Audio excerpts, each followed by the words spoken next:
The House will come to order. The Chair recognizes a member from Auburn, Representative Osborne, who moves the House adjourned from the session of June 5th, 2025. Are you ready for the question? All those in favor say aye. Aye. All those opposed, nay. The ayes have it. The House is adjourned. The House will attend to a prayer by House Chaplain Reverend Jonathan Hopkins, pastor at Concordia Lutheran Church in Concord. Good morning. Today's prayer is based on a prayer given at the inauguration of Ronald Reagan and also remarks that Reagan gave on the National Day of Prayer in 1981. Let's pray. Gracious God, we need you today, maybe as never before. We have not lived up to our personal or national potential. We have seen our world from our own selfish, parochial point of view. We have lived as though everything depended upon us, and we confess our sin and seek your forgiveness. We also pray for and all others who are in positions of leadership in New Hampshire and in the United States. May they measure well the shortness of time and the length of eternity. May they see all people and things and nations from your point of view. And so in this moment, our hearts beat with a cadence of pride in our country and a hope in its future. Throughout our history, America has been a symbol of hope for all people. We must always accept the many responsibilities that this requires.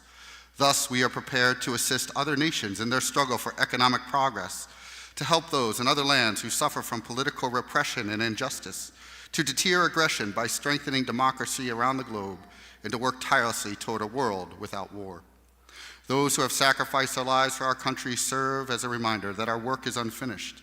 With vision and purpose and a prayer in our hearts, let us dedicate ourselves to their memory.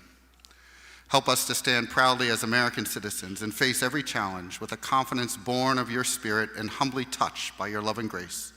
So to this end, we commit ourselves, and to this end, we pray. Amen. The Chair recognizes the member from Wolfboro, Representative Katie Peternell, who will lead us in the Pledge of Allegiance.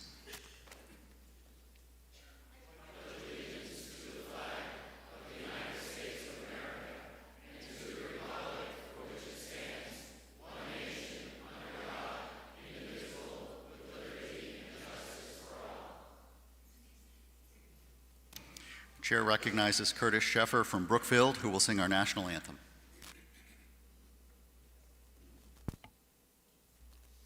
Oh, say, can you see by the dawn's early light what so proudly we held at the twilight's last gleaming, whose broad stripes and bright stars through the perilous fight o'er the ramparts we watched were so gallantly streaming, and the rocket's red glare, the bombs bursting in air, gave proof through the night that our flag was still there. Oh, say, does that star-spangled banner yet wave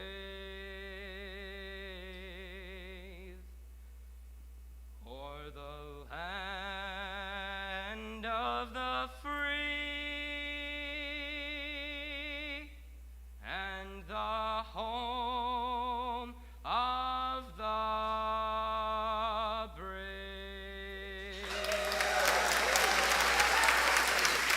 Thank you.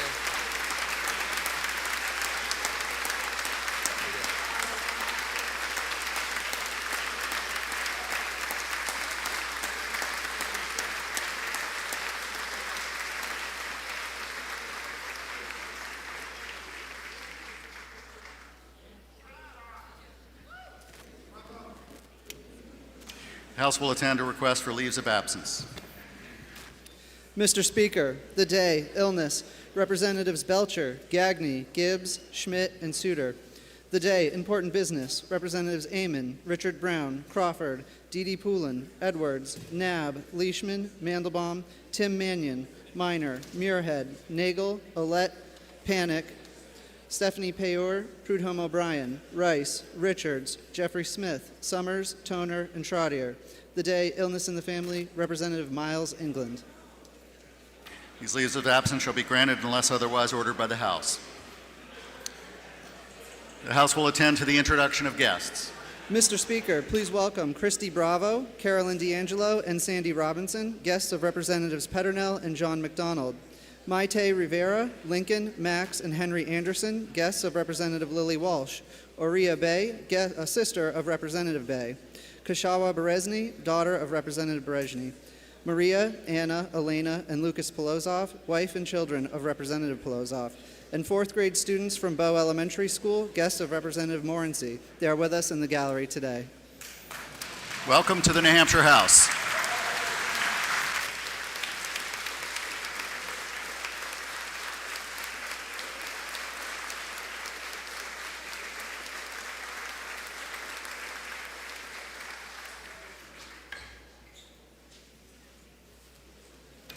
The House will attend to Senate messages. The chair recognizes the clerk. Thank you, Mr. Speaker. Mr. Speaker, the Senate concurs with the House with the passage of the following entitled bill with amendment, the passage of which amendment the Senate asks the concurrence of the House. House Bill 177, relative to children in placement pursuant to an episode of treatment for which the Department of Health and Human Services has a financial responsibility. Representative DeSimone moves to concur and is recognized to speak. Thank you, Mr. Speaker. Mr. Speaker, the amendment made to this bill was only to make the bill better. I ask that you vote yes to concur. Thank you.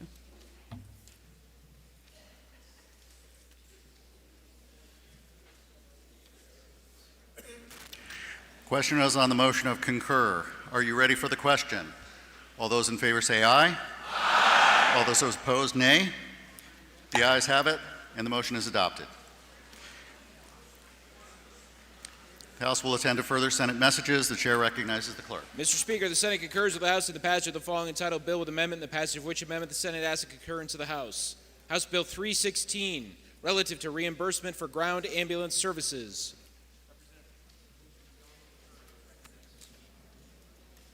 Representative Hunt moves that we non-concur and is recognized to speak.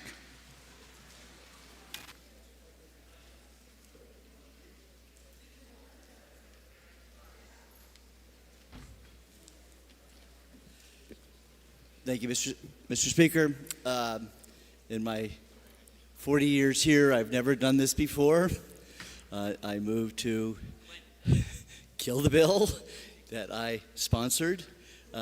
The good news is that the Senate version of the same subject matter, which has everything that we had in this bill, we did pass it out of commerce this past 2 weeks, and we have been assured by the Senate that they will concur with that bill, so we do not need this one. So I do urge you to support the killing of my bill.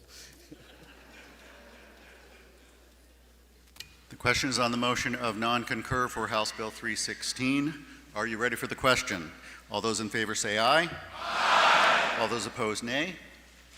The ayes have it. The motion is adopted. Representatives Sargent, DeVries, and Gerard recused themselves and did not participate in the vote.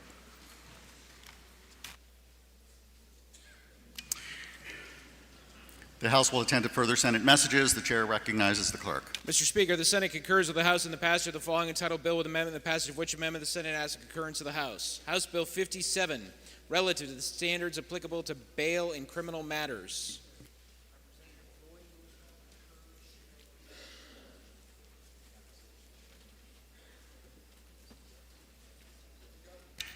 Representative Roy moves that we concur. For what reason does the member rise? To make a motion, State your motion. I move to table HB 57. That motion is in order.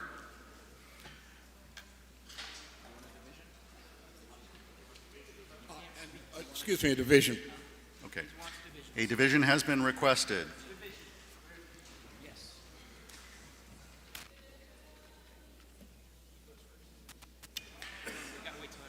Yep.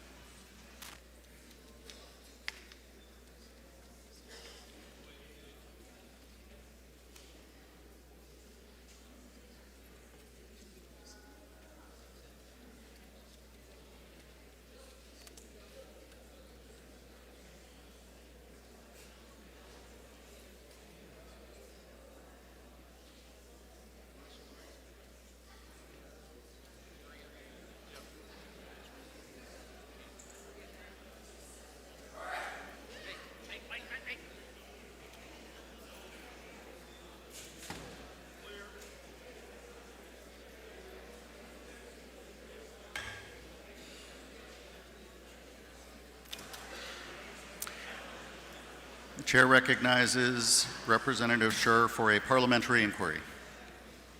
Thank you, Mr. Speaker. If I know that the original HB 57 was a common sense effort to reduce the amount of recidivism in those released from state prison by allowing individuals while they're in state prison to go on educational release, to go out and take college courses, just like work release. And if I know that the Senate said, the heck with that, we're going to get rid of that completely, and we're going to go back to our fascination with bail and pass two provisions that are already effectively in place. Number one, any felony that involves violence. And if I know that those two provisions have absolutely no additional effect beyond the bail that was passed, a bail bill that was passed in January.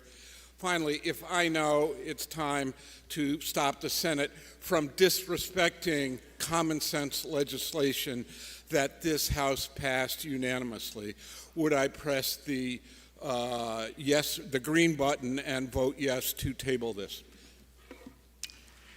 Chair recognizes Representative Roy for a parliamentary inquiry.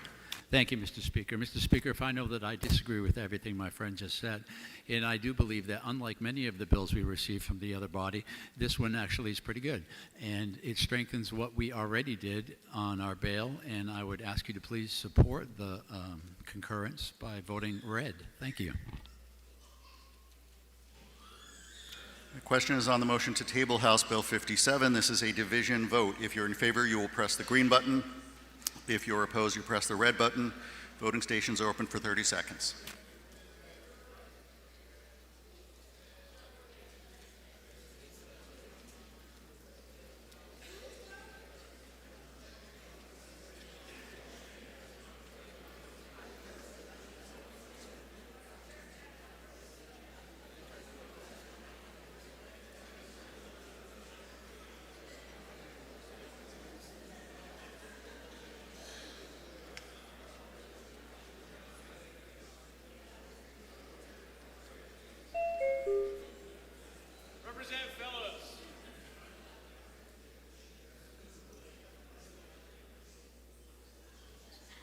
Have all members present had an opportunity to vote? The House will attend to the state of the vote. With 153 voting in the affirmative, 190 voting in the negative, the motion fails. Now we will address the motion to concur. Representative Scher is recognized to speak against the motion.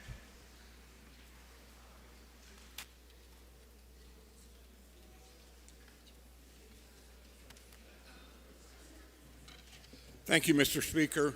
I'll be uncharacteristically brief.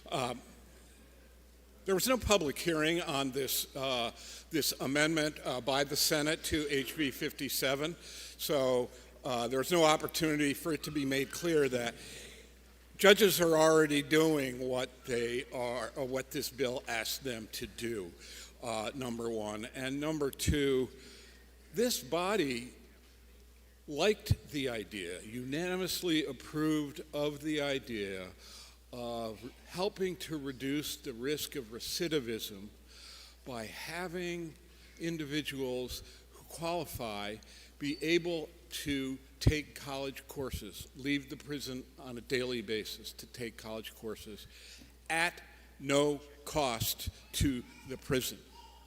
And the Senate said goodbye to that. That's much more common sense than this superfluous political stunt by the Senate. So I ask you to press the red button and not concur. Representative Roy is recognized to speak in favor of the motion. Thank you, Mr. Speaker. Everything I just said 30 seconds ago still applies. Please vote to support the concurrence.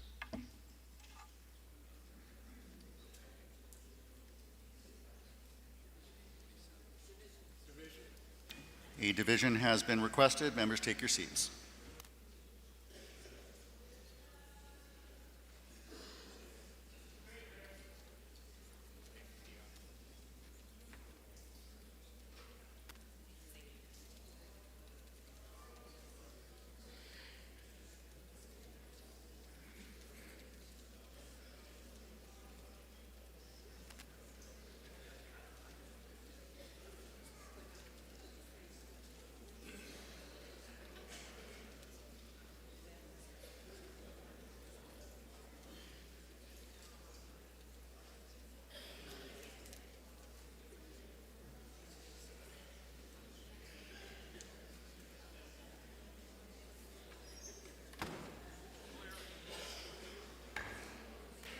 The question is on the motion to concur with House Bill 57. This is a division vote. If you're in favor, you'll press the green button.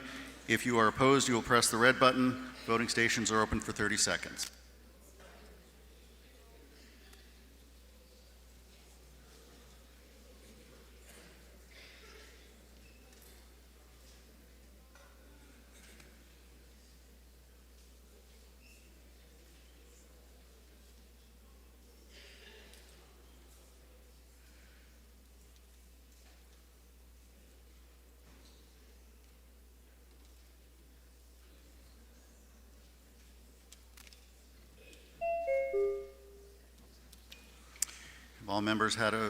Have all members present had an opportunity to vote? The House will attend to the state of the vote. With 192 voting in the affirmative, 153 voting in the negative, the motion passes.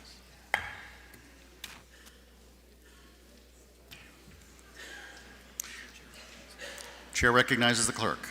Mr. Speaker, the Senate concurs with the House in the passage of the following entitled bill with amendment, the passage of which amendment the Senate asks concurrence of the House. House Bill 218, relative to providing victims of crime with a free police report of the investigation. Representative Roy moves to concur and is recognized to speak.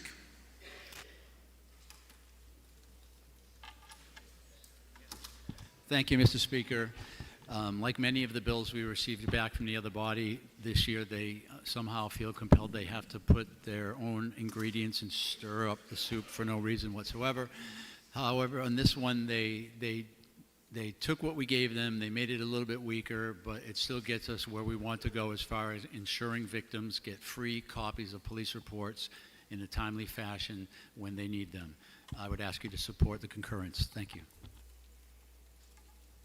Question is on the motion to concur with House Bill 218. Are you ready for the question? All those in favor say aye. Aye. All those opposed say nay. The ayes have it. The motion is adopted. Chair recognizes the clerk. Mr. Speaker, the Senate concurs with the House in the passage of the following entitled bill with amendment, the passage of which amendment the Senate asks concurrence of the House. House Bill 416, prohibiting the intentional disposal of yard waste into the surface waters of the state. Representative Roy moves we concur and is recognized to speak. Thank you, Mr. Speaker. Mr. Speaker, on this one, they didn't really change anything but a couple of words. We voted to pass this. This prevents people from dumping their yard waste into our lakes and causing algae blooms that make them no good for fishing or swimming. I'd ask you to please support this. Thank you. Question is on the motion to concur with on House Bill 416. Are you ready for the question? All those in favor say aye. Aye. All those opposed, nay. The ayes have it, and the motion is adopted. Chair recognizes the clerk. Mr. Speaker, the Senate concurs with the House in the passage of the following entitled bill with amendment, the passage of which amendment the Senate asks the concurrence of the House. House Bill 468, establishing the crime of and penalties for unlawful use of unmanned aircraft systems, and changing the reckless driving minimum penalties.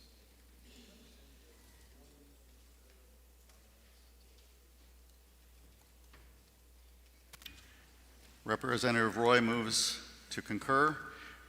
Representative McFarland moves to table House Bill 468 rather.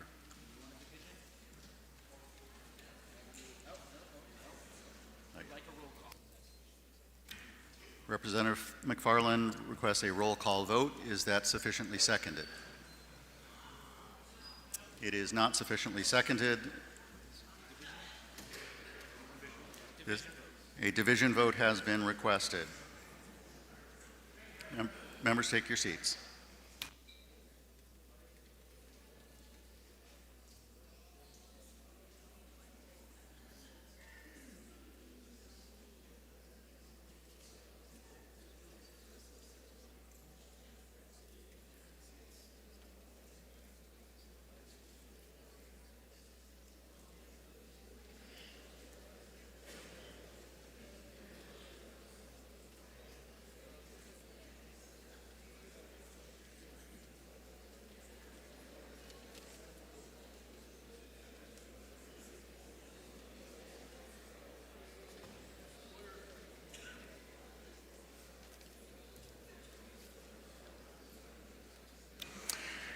Question is on the motion to table House Bill 468.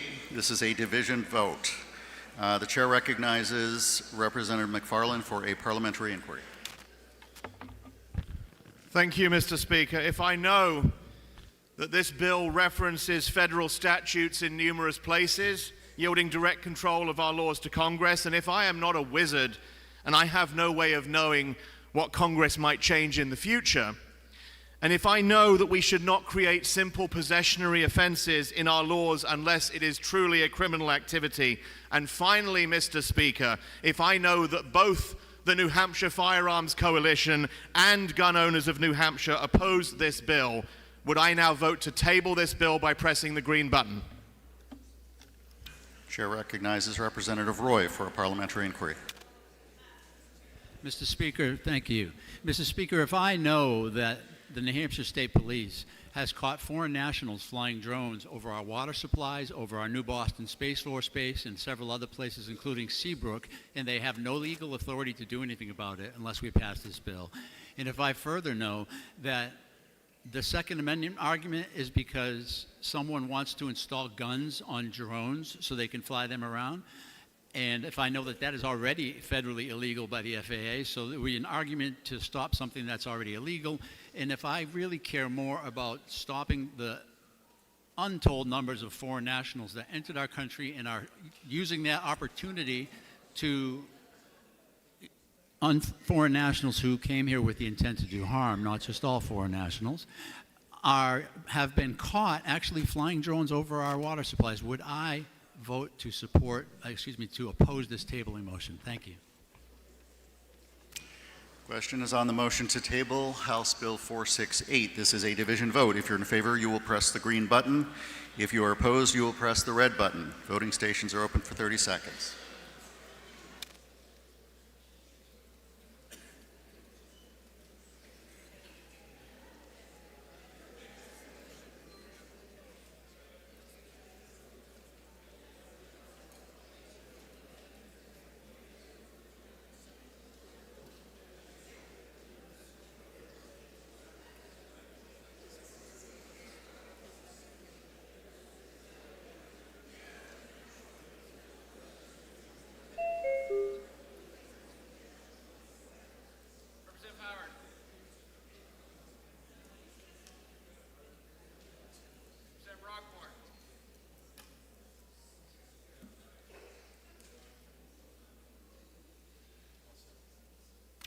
Have all members present had an opportunity to vote?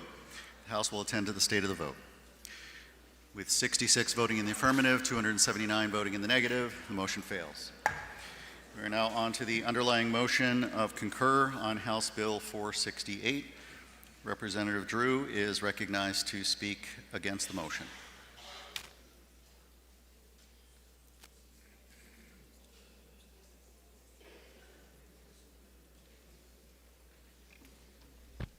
Thank you, Mr. Speaker. I admit that I failed. This is a bill that when I saw it, I realized there were major issues. There are two significant issues that we've briefly spoken about earlier. One is that this bill essentially makes FAA regulations into state law, which is open-ended and can change at any time. And the second is that it bans armed drones, which is a Second Amendment violation. So I would urge you to vote non-concur or vote no on the concur motion. Thank you. Chair recognizes Representative Roy to speak in favor of the motion. Thank you, Mr. Speaker. Mr. Speaker, with respect to my friend, it allows the New Hampshire State Police to enforce FAA law where they can't right now. It does not make it our law. It just allows us to enforce it, because right now we can see someone doing something nefarious with a drone and they have absolutely no legal authority to do anything about it. This is a very public safety bill, and it has absolutely nothing to do with the broader Second Amendment liberties. It's really about public safety and being able to stop what we are seeing happen in places around the country. I would ask you to support the concurrence. Thank you. The question is on the motion to concur with House Bill. Representative Comtois requests a roll call vote. Is that sufficiently seconded? It is sufficiently seconded. This will be a roll call vote. Members, take your seats.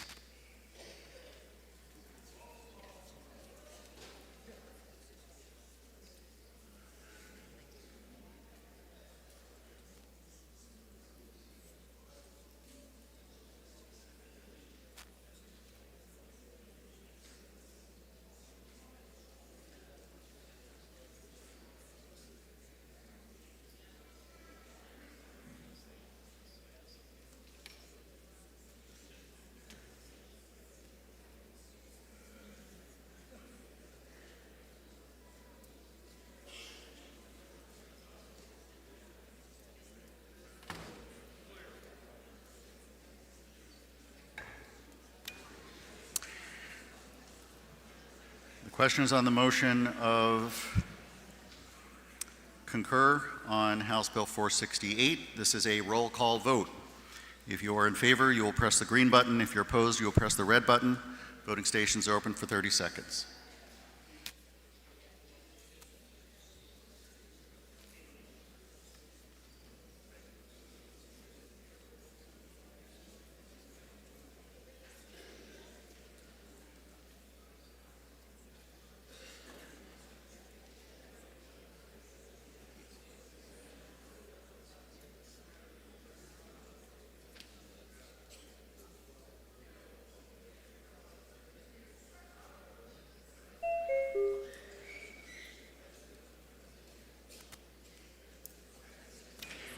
Have all members present had an opportunity to vote? The House will attend to the state of the vote. With 265 voting in the affirmative, 83 voting in the negative, the motion is adopted. Chair recognizes the clerk. Mr. Speaker, the Senate concurs with the House in the passage of the following entitled Bill with Amendment, and the passage of which amendment the Senate asks concurrence of the House. House Bill 670, adjusting the minimum fine for attacks by nuisance dogs. Representative Roy moves we concur and is recognized to speak.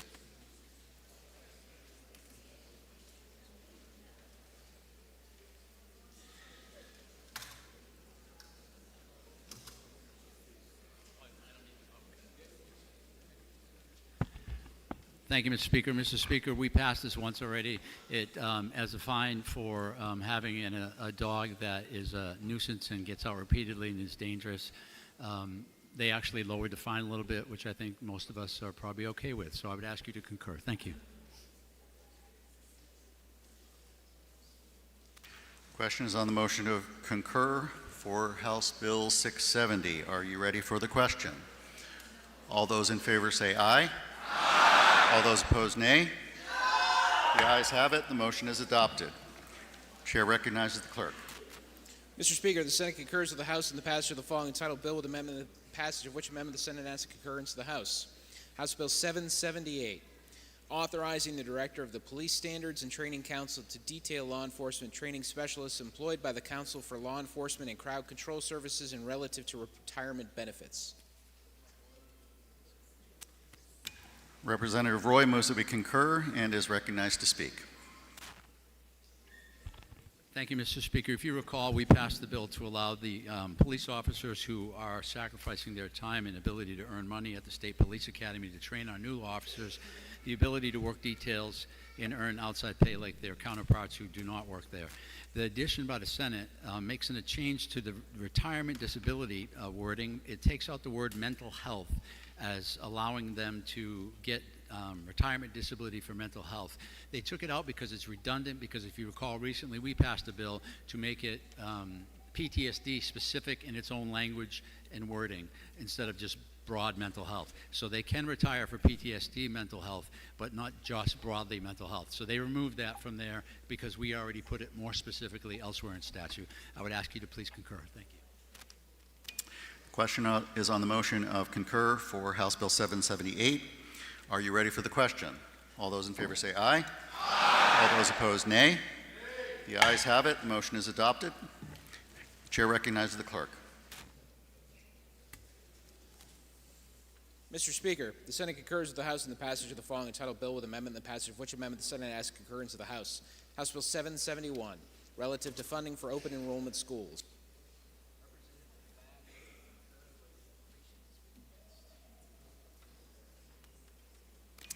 Representative Ladd moves we concur. Chair recognizes Representative Creechin to speak against the motion. Thank you, Mr. Speaker. HB 771 would require all public school districts to have a line item in their operating budgets that reflect expenditures for open enrollment tuition costs. There are several potentially concerning consequences. In a district like Manchester, transportation and teacher-to-student ratio will be of great concern.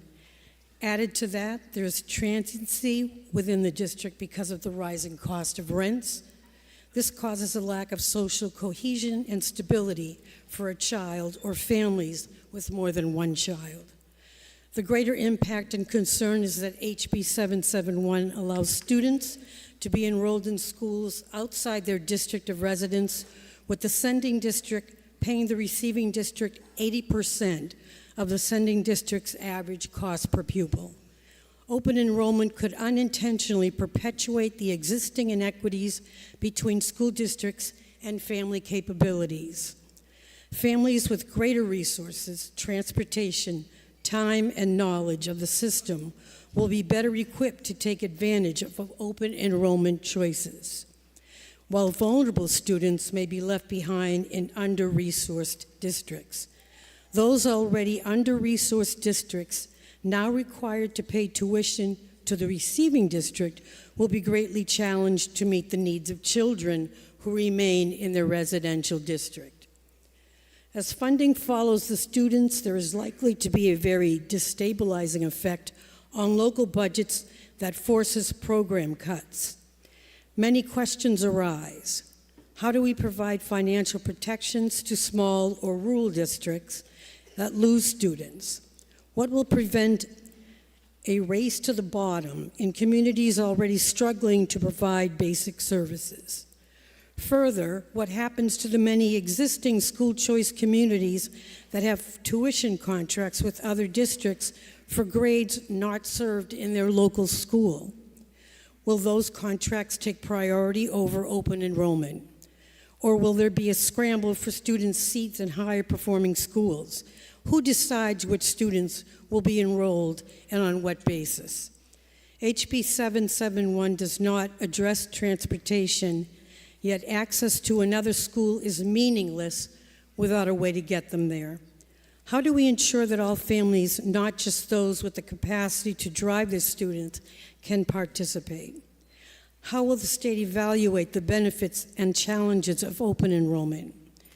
There is no requirement for reporting outcomes, specifying benchmarks for success, or doing periodic reviews. We need mechanisms in place to be sure we are not unintentionally weakening our public school system in pursuit of flexibility. We must be sure not to disrupt the character and value of our community schools. This body must seek answers to the questions posed here. The lack of thought to the effect this bill has on students is mind-boggling, and may I add, irresponsible. Finally, the effective date of 60 days after passage of the bill is completely unrealistic, since budgets for the 2025-26 academic year are already voted on and established. I urge that we non-concur this legislation. It is not ready to be in statute. And Mr. Speaker, I request a roll call. Chair recognizes Representative Ladd to speak in favor of the motion. Thank you very much, Mr. Speaker. I speak against that motion. I'd like to speak to the bill as it was amended by the Senate. Open enrollment has been with us since 2009. And what the Senate has done, they've modified how we fund this and the accountability and the rationale behind the local school district budget, which is developed by the sending district and the receiving district. In our bill, we had placed that on the annual budget that's developed by the school district, that there be a line item for estimated costs, expenditures associated with tuitioning a student to a sending school.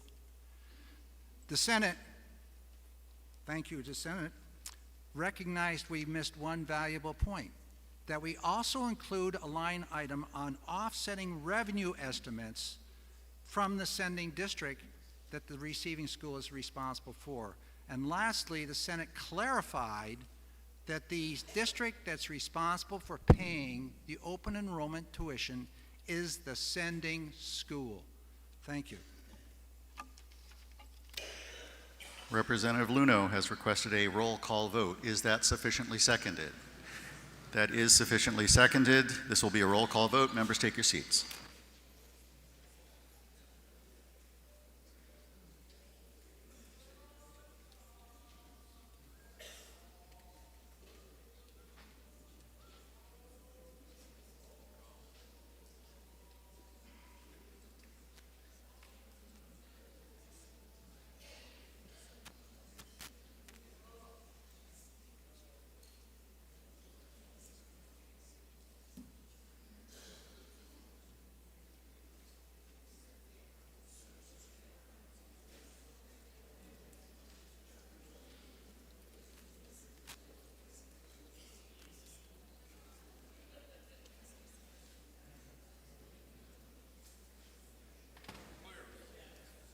House will come to order. Chair recognizes Representative Fellows for a parliamentary inquiry. Thank you, Mr. Speaker. If I know in the House version, adding a new line to the school district budget form for open enrollment tuition payments means all districts, all their accounting software vendors, the Department of Education, and Revenue Administration will all need to modify their data collection and reports, and this will have a cost and require many extra work hours. And if I know governmental accounting standards require every dollar of anticipated expenditures to be visible in the budget presented to voters, but the Senate amendment violates this standard by adding a revenue offset that will hide part of the actual open enrollment tuition expense. And if I know the state can develop a much simpler, less costly, less labor-intensive way to be completely transparent about the cost of open enrollment. And finally, if I know open enrollment bills are part of the free market agenda to bankrupt local school districts so the rich can keep their money and the rest of us will have low-quality schools, low-paying jobs, and limited opportunities to graduate from college and buy a home, would I press the red button? Thank you. Chair recognizes Representative Ladd for a parliamentary inquiry.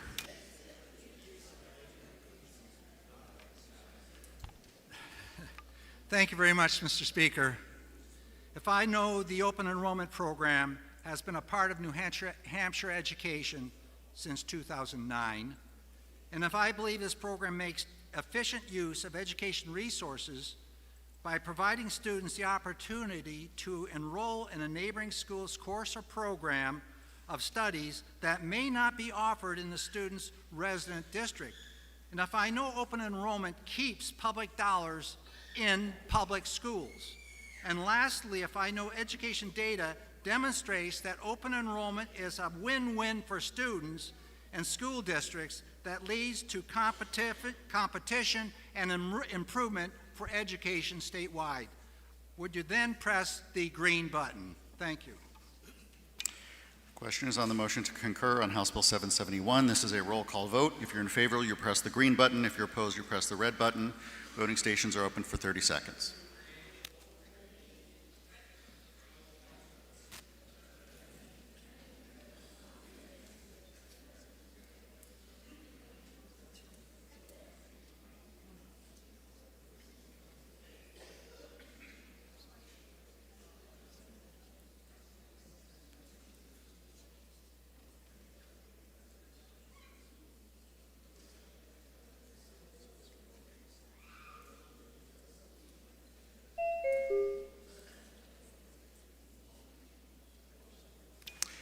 Have all members present had an opportunity to vote? The House will attend to the state of the vote. With 189 voting in the affirmative, 160 voting in the negative, the motion is adopted. So I just want to remind everyone that parliamentary inquiries are intended to be short, so let's try to keep it to a minute or less. I will also remind everybody that it is the custom in the New Hampshire House not to attribute motive when speaking at the well. Chair recognizes the clerk. Thank you, Mr. Speaker. Mr. Speaker, the Senate concurs with the House in the passage of the following entitled bill with amendment, in the passage of which amendment the Senate asks the concurrence of the House. House Bill 532, relative to alternative dispute resolution and individualized education plan team meeting facilitation. Representative Cordelli moves that we concur and is recognized to speak. Thank you, Mr. Speaker. This bill deals with special education dispute resolution procedures. The Department of Education worked with the Senate to add additional clarifying language. We ask that you concur with the Senate. Question is on the motion of concur with House Bill 532. Are you ready for the question? All those in favor say aye. Aye. All those opposed, nay. The ayes have it. The motion is adopted. Chair recognizes the clerk. Mr. Speaker, the Senate concurs with the House in the passage of the following entitled bill with amendment, the passage of which amendment the Senate asks concurrence of the House. House Bill 667, relative to health education and requiring the viewing of certain videos demonstrating gestational development. Representative Cordelli moves we concur and is recognized to speak. Thank you, Mr. Speaker. This bill relates to health and sex education curriculum requirements. The Senate removed several requirements, but they were already in state standards. They left intact the requirement to show an animation or video showing the development of a baby's vital organs during the baby's development. So we ask you to concur with the Senate. Question is on the motion to concur with House. Who is it? I'm trying to identify who it is. Somebody over here. Representative Morse requests a roll call vote. Is that sufficiently seconded? That is not sufficiently seconded. So the question is on the motion to concur with House Bill 667. Are you ready for the question? All those in favor say aye. Aye. All those opposed, nay. The ayes have it. The motion is adopted. Chair recognizes the clerk. Mr. Speaker, the Senate concurs with the House in the passage of the following entitled bill with amendments, and the passage of which amendments the Senate asks concurrence of the House. House Bill 677, relative to the possession and use of epinephrine at recreation camps, schools, and institutions of higher education.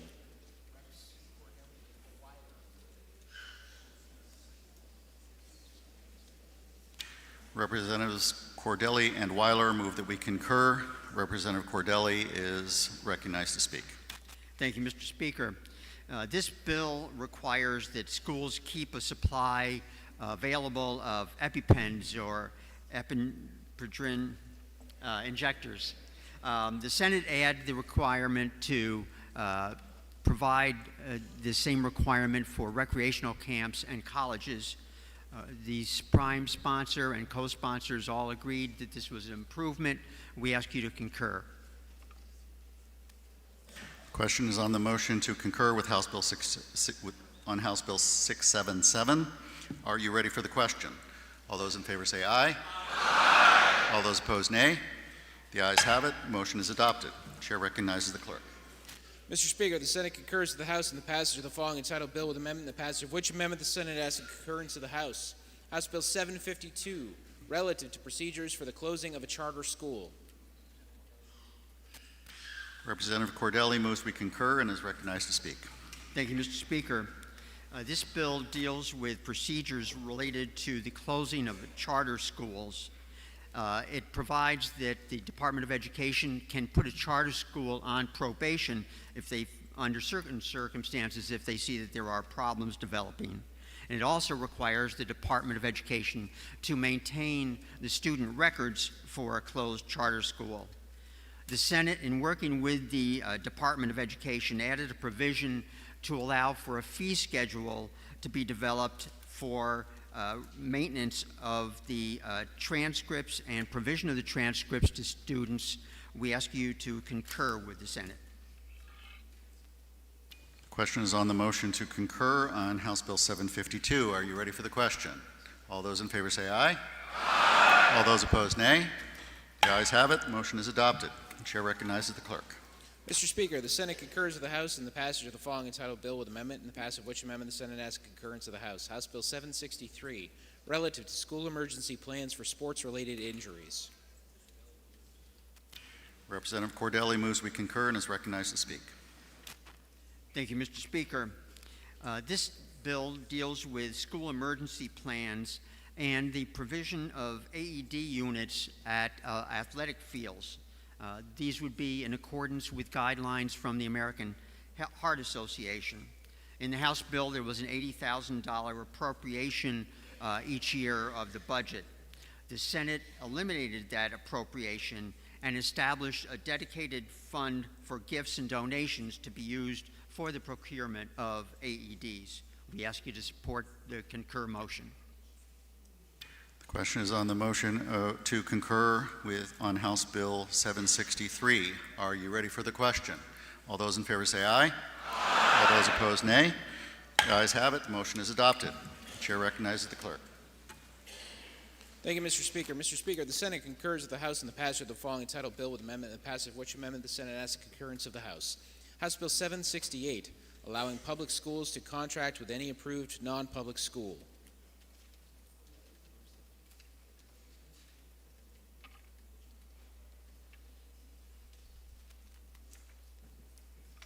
Representative Cordelli moves we concur and is recognized to speak. Thank you, Mr. Speaker. This bill deals with the situation where certain districts do not cover all grade levels and tuition their students to other schools. We have, over the past several years, in accordance with U.S. Supreme Court rulings, changed our statutes so that those schools that students can be sent to would be either religious or non-religious. This bill removes the word non-sectarian, non-religious schools, so that towns can send their students to those religious schools. That language has been changed in 8 or 9 other sections of law, but this one section was missed. So this bill corrects that problem. The Senate changed one word. They changed private schools to non-public schools. So we ask you to concur. A division vote has been requested. This will be a division vote. Members, take your seats. Representative Germano requests a roll call vote. Is that sufficiently seconded? It is sufficiently seconded. This will be a roll call vote.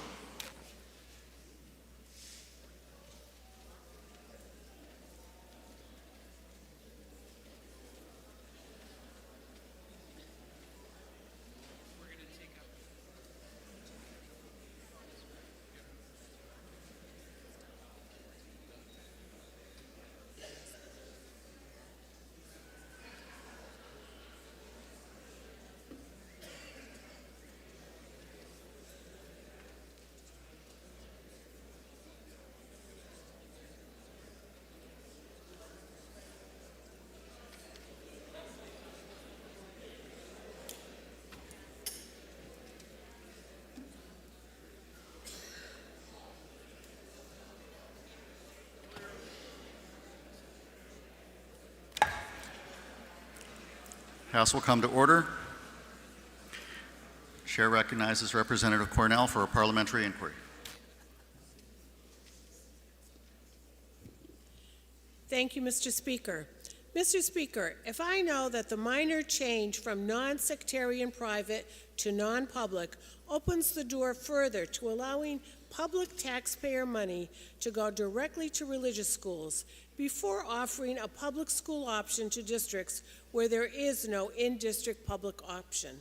And Mr. Speaker, if we believe that this is unconstitutional and not in compliance of the New Hampshire Bill of Rights, which states that no person shall ever be compelled to pay towards the support of the schools of any sect or denomination, would I then press the red button to non-concur? And thank you for the roll call. Chair recognizes Representative Noble for a parliamentary inquiry.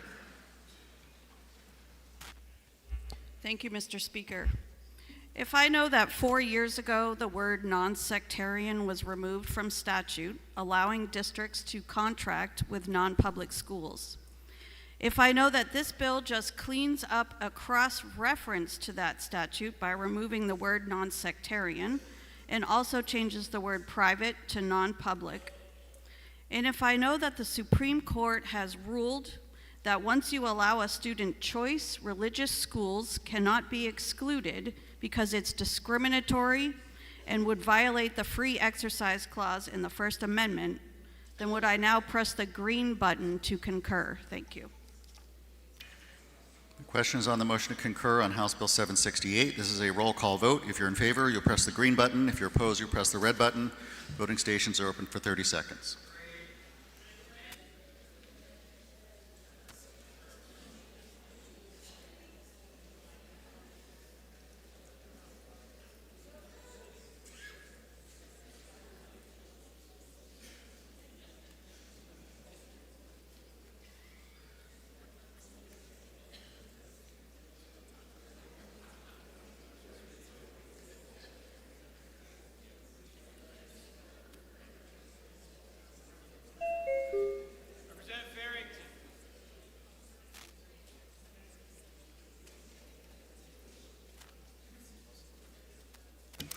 Have all members present had an opportunity to vote? The House will attend to the state of the vote. With 192 voting in the affirmative, 158 voting in the negative, the motion is adopted. Chair recognizes the clerk. Mr. Speaker, the Senate refuses to concur with the House in the adoption of the amendment to the following entitled Bill Senate from the House, Senate Bill 210, relative to bullying and cyberbullying prevention and relative to allowing parents to send their children to any school district they choose, and requests a committee of conference. The President, on the part of the Senate, has appointed as members of said committee of conference Senators Ward, Sullivan, and Fenton.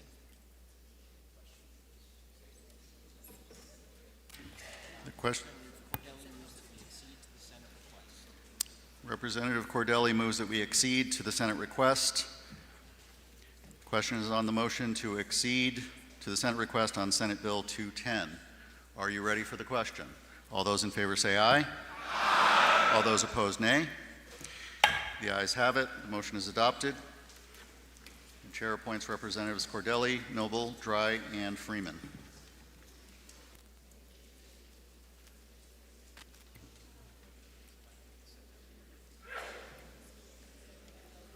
Chair recognizes the clerk. Mr. Speaker, the Senate concurs with the House in the passage of the following entitled bill with amendment, and the passage of which amendment the Senate asks the concurrence of the House. House Bill 107, relative to political advertising printed in newspapers, periodicals, or billboards.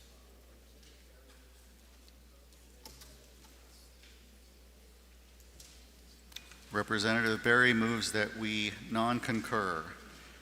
Representative Perez is recognized to speak against the motion. Representative Perez waves off. Representative Berry, for what reason did the member rise? I move to table House Bill 107. That is a proper motion. Questions on the motion to table House Bill 107. Are you ready? A division has been requested. Members, take your seats.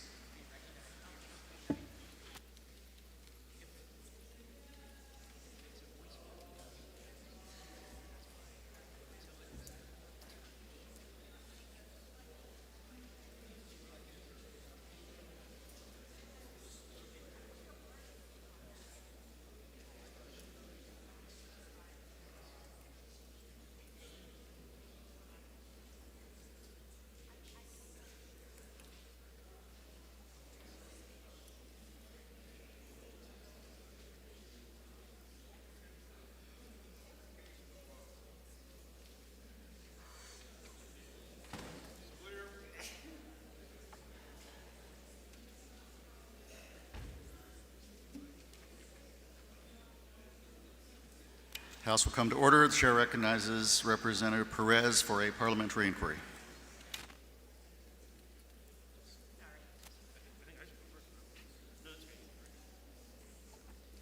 Thank you, Mr. Speaker.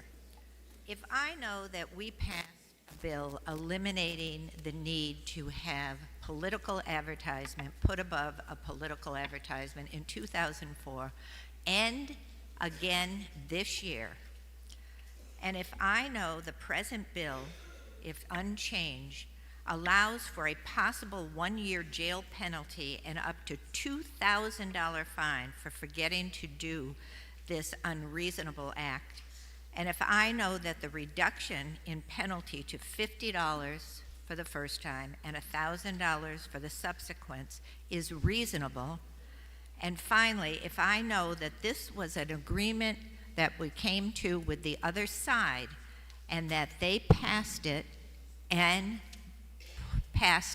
their meetings, then I would push the red button and let's put an end to this ridiculous bill that penalizes for absolutely a ridiculous means. Representative Berry is recognized for a parliamentary inquiry.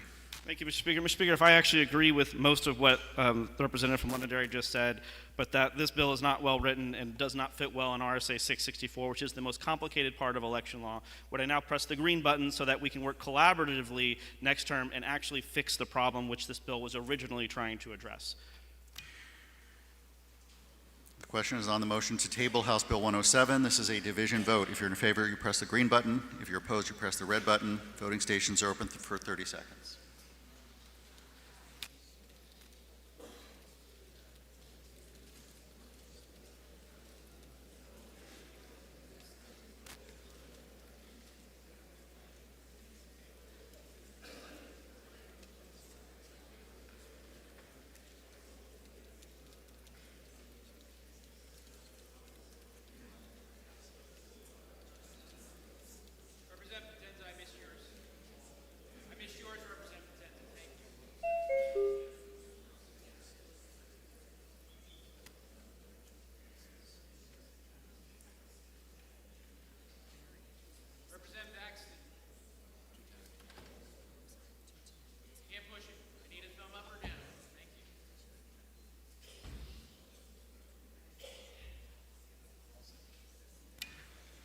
Have all members present had an opportunity to vote?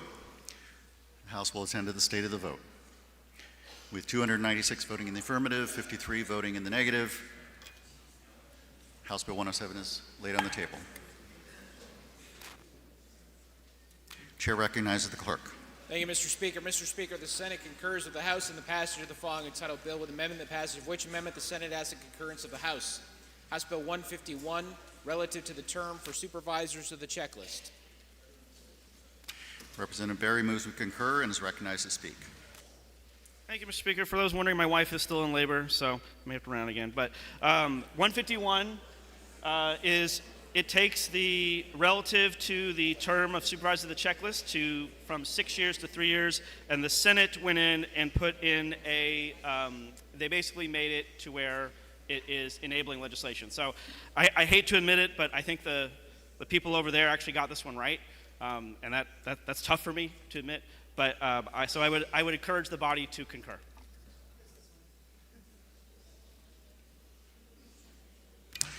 Question is on the motion to concur on House Bill 151. Are you ready for the question? All those in favor say aye. Aye. All those opposed, nay.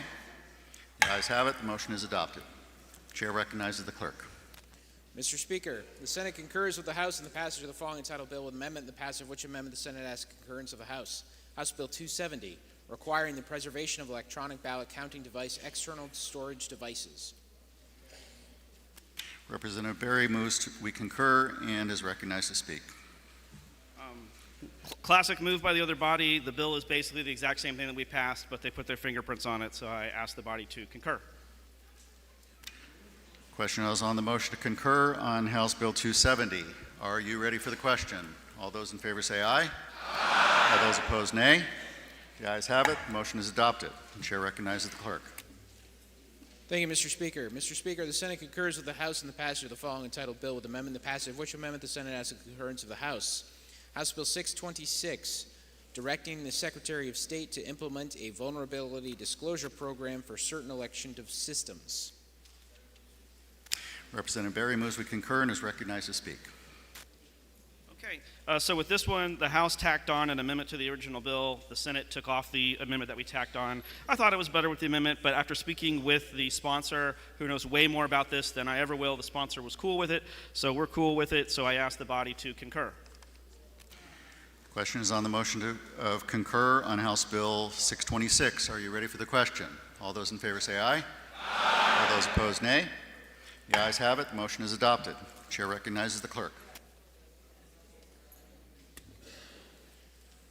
Mr. Speaker, the Senate concurs with the House in the passage of the following entitled bill with amendment, the passage of which amendment the Senate asks the concurrence of the House. HB 566, requiring permit applications for new landfills to contain a detailed plan for leachate management. Representatives Aaron and Weiler move that we concur. Representative Aaron is recognized to speak.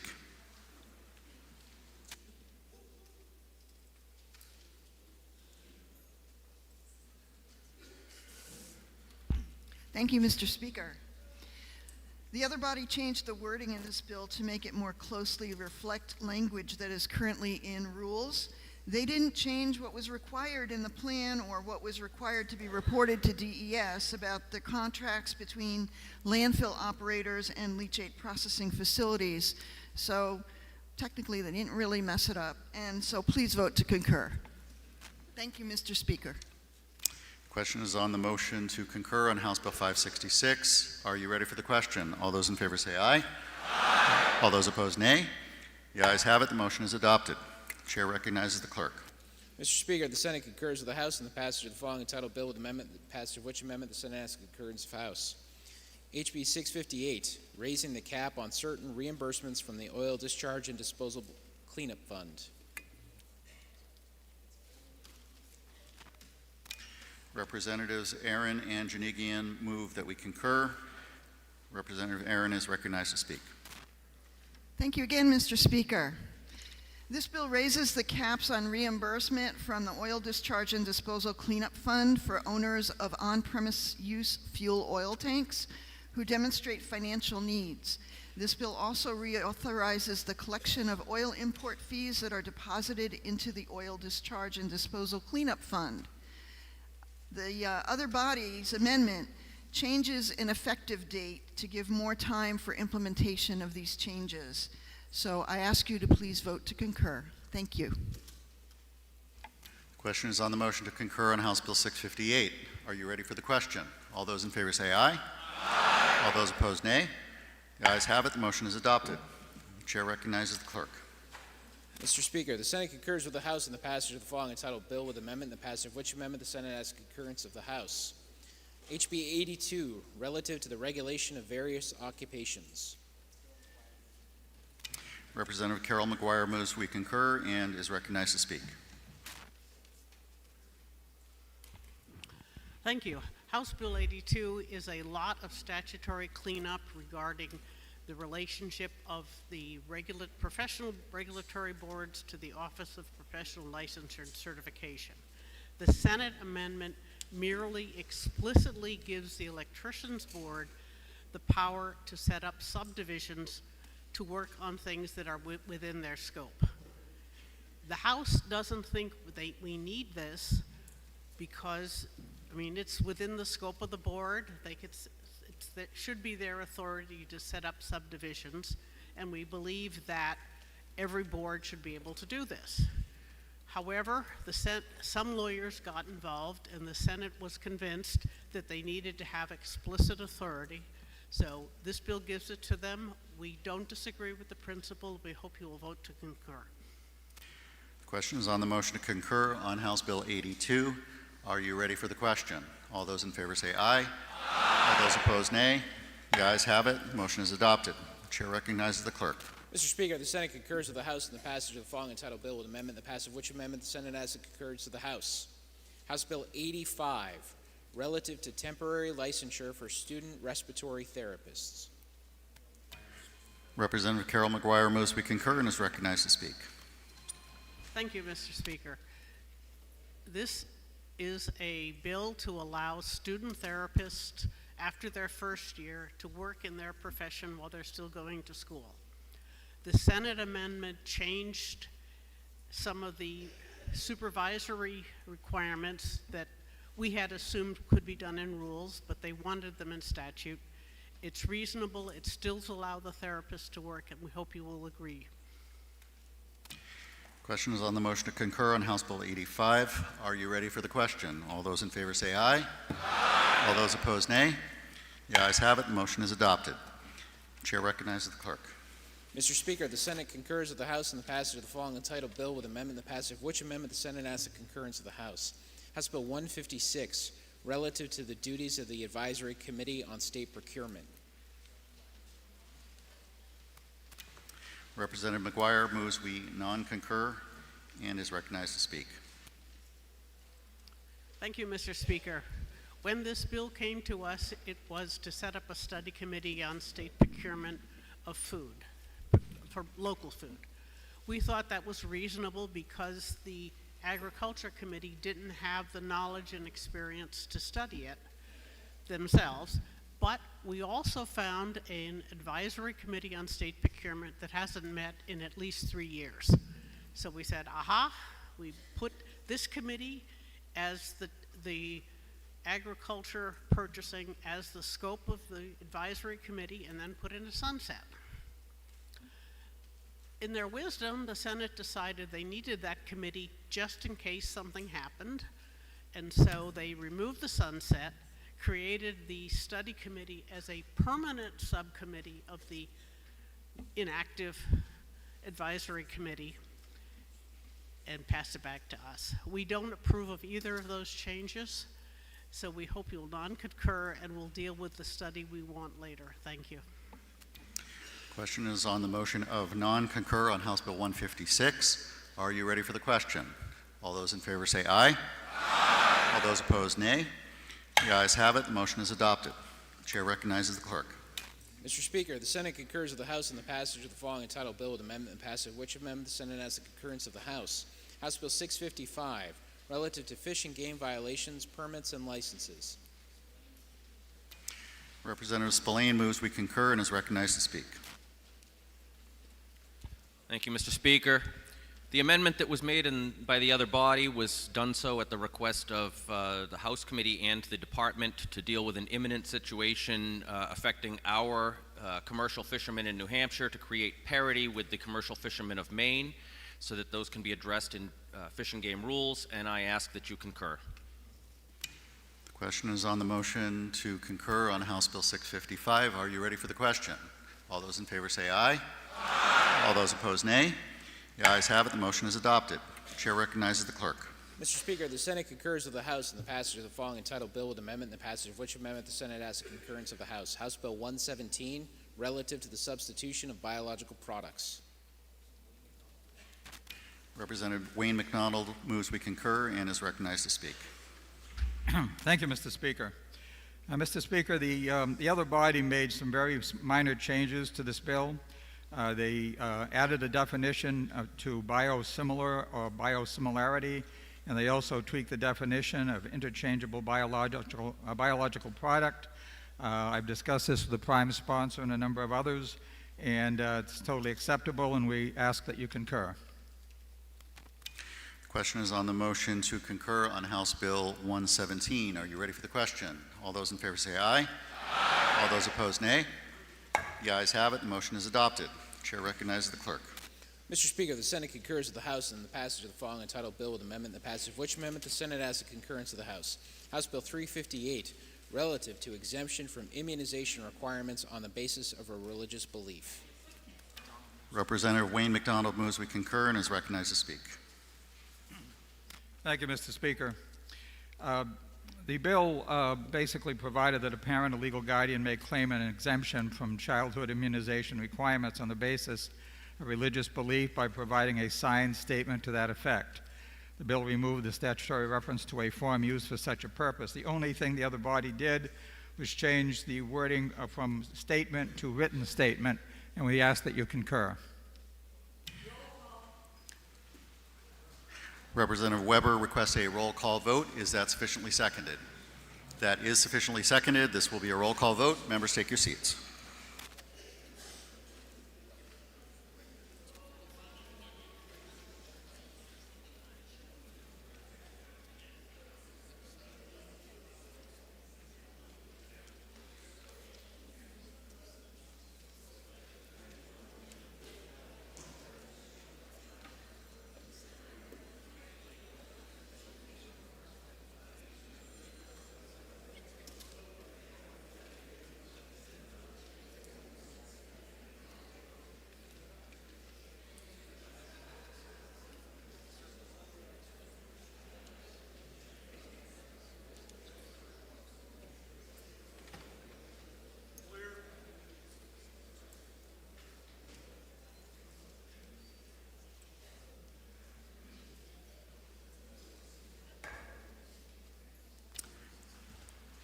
Question is on the motion to concur on House Bill 358. This is a roll call vote. If you are in favor, you'll press the green button. If you're opposed, you'll press the red button. Voting stations are open for 30 seconds.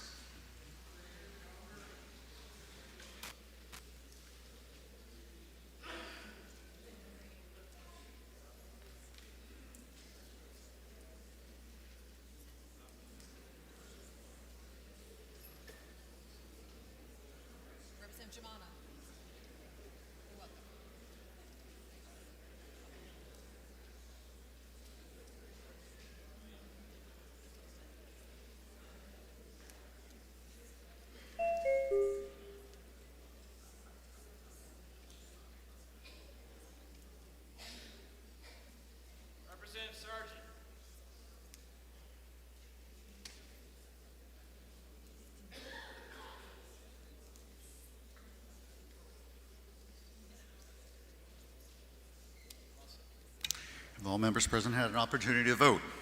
The House will attend to the state of the vote. With 194 voting in the affirmative, 153 voting in the negative, the motion is adopted.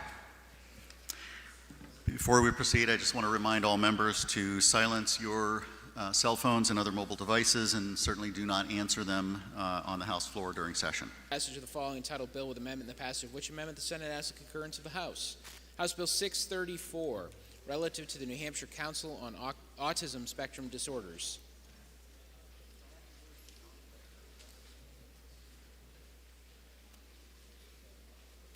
Representative Wayne McDonald moves that we non-concur. Representative Weber is recognized to speak against the motion.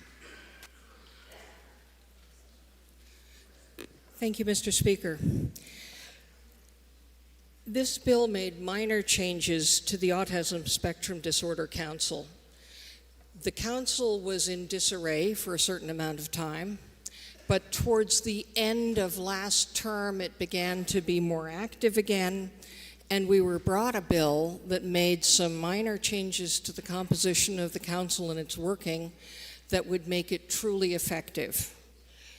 My understanding is that it has been meeting and is more vibrant now, but this would make its life considerably easier. What the Senate did, what the House did, was it took the bill and changed it to a full repeal of the council. Some people argued that the council was unnecessary because the Developmental Disability Council did the same work. The other people argued that the autism spectrum community would have a far less vocal and vibrant vote on that council because they would be only one of many votes, and they wanted to continue the work of this council. The effect of a non-concurrence would be to simply leave the council as it is without any changes, and so I would ask you to defeat the non-concurrence so that we could go on to concur with the Senate so that the council can continue in a more effective posture rather than in a less effective posture. Thank you. Representative Wayne McDonald is recognized to speak. Thank you, Mr. Speaker. When this bill came to the Health and Human Services and Elderly Affairs Committee originally, it did want to revise the membership of the council. You know, the explanations for this was that revising the membership of the council would help it get a quorum and be able to enable it to meet and do business. It had not met in years, and it took them years to come up with this possible solution, which calls into question how serious they were about fulfilling their mission in the first place. I'm told by the parents of autistic children that public comment often was not allowed when the council did meet. No reports were issued because it didn't meet. They recently did have a meeting, however. It was a Zoom meeting. It was an emergency Zoom meeting at which they decided to spend $30,000 that was about to expire. And that $30,000 was not spent for the people presumably that were meant to be served by the council. The $30,000 was spent to purchase a domain name and to participate in a conference luncheon. Again, the parents of autistic children have reached out to me and others on our committee asking that this council be repealed. It's unfortunate the other body did not go along with our efforts to do so, but to vote in support of what the other body wants to do is basically to prop up a dysfunctional group, and I would ask you to non-concur. Thank you. A division vote has been requested. This will be a division vote. Members, take your seats.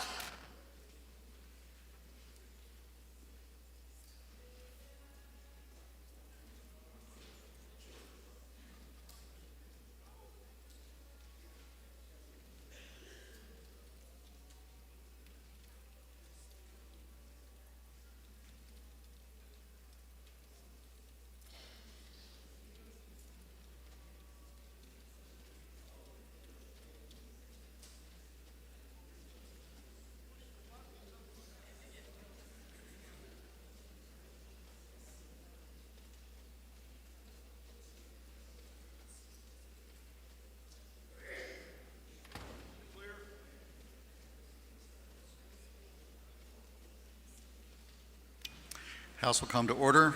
Chair recognizes Representative Weber for a parliamentary inquiry. Thank you, Mr. Speaker. Mr. Speaker, if I understand that although some parents think this council is ineffective, there are others who think it's very effective, and one in particular who asked us to continue the council so that her autistic child, who is almost an adult, might be able to be a member in his own right and use his own voice to speak to his community. And if I know that non-concurring is not going to make the council go away, It's just going to allow it to continue in the less effective form. Would I now vote no by pressing the red button so a better motion can be made? Representative Wayne McDonald is recognized for parliamentary inquiry. Thank you, Mr. Speaker. Mr. Speaker, if I know that this council has failed in its mission, and Mr. Speaker, if I know that it has demonstrated time and time again that it doesn't really understand its mission, and Mr. Speaker, if I know that the parents of autistic children do not want this council and they feel that they've been ill-served by it, would I then vote in favor of the motion to non-concur? Thank you. The question is on the motion of non-concur on House Bill 634. This is a division vote. If you're in favor, you press the green button. If you're opposed, you press the red button. Voting stations will be open for 30 seconds.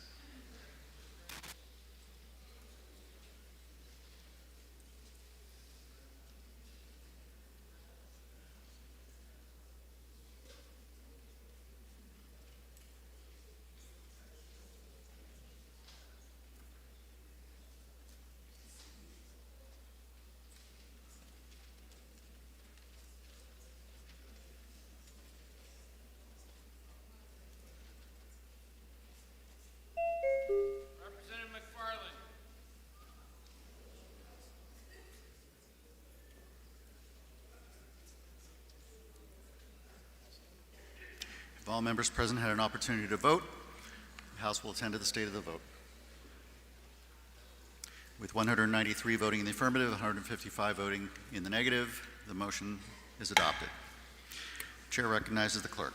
Mr. Speaker, the Senate concurs with the House in the passage of the following entitled bill with amendment, the passage of which amendment the Senate asks the concurrence of the House.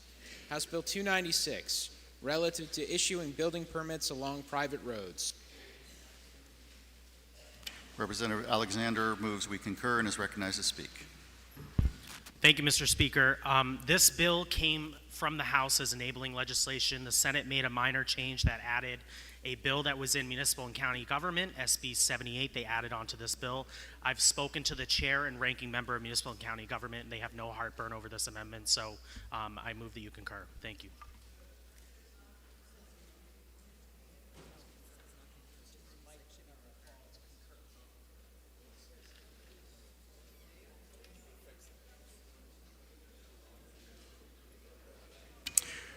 The question is on the motion to concur on House Bill 296. Are you ready for the question? All those in favor say aye. Aye. All those opposed, nay. The ayes have it. The motion is adopted. The chair recognizes the clerk. Mr. Speaker, the Senate concurs with the House in the passage of the following entitled bill with amendment, the passage of which amendment the Senate asks the concurrence of the House. House Bill 309, relative to making electronic rent payments optional. Representative Alexander moves we concur and is recognized to speak. Thank you, Mr. Speaker. The Senate added, actually removed the $1,000 a day fine penalty that is implied on landlords for violating this section. I move that you concur on this. It's acceptable to me. Thank you. Question is on the motion to concur on House Bill 309. Are you ready for the question? All those in favor say aye. Aye. All those opposed, nay. The ayes have it. The motion is adopted. Chair recognizes the clerk. Mr. Speaker, the Senate concurs with the House in the passage of the following entitled bill with amendment, and the passage of which amendment the Senate asks the concurrence of the House. House Bill 342, relative to the approval process for new construction and to the adoption of energy efficient and clean energy districts by municipalities.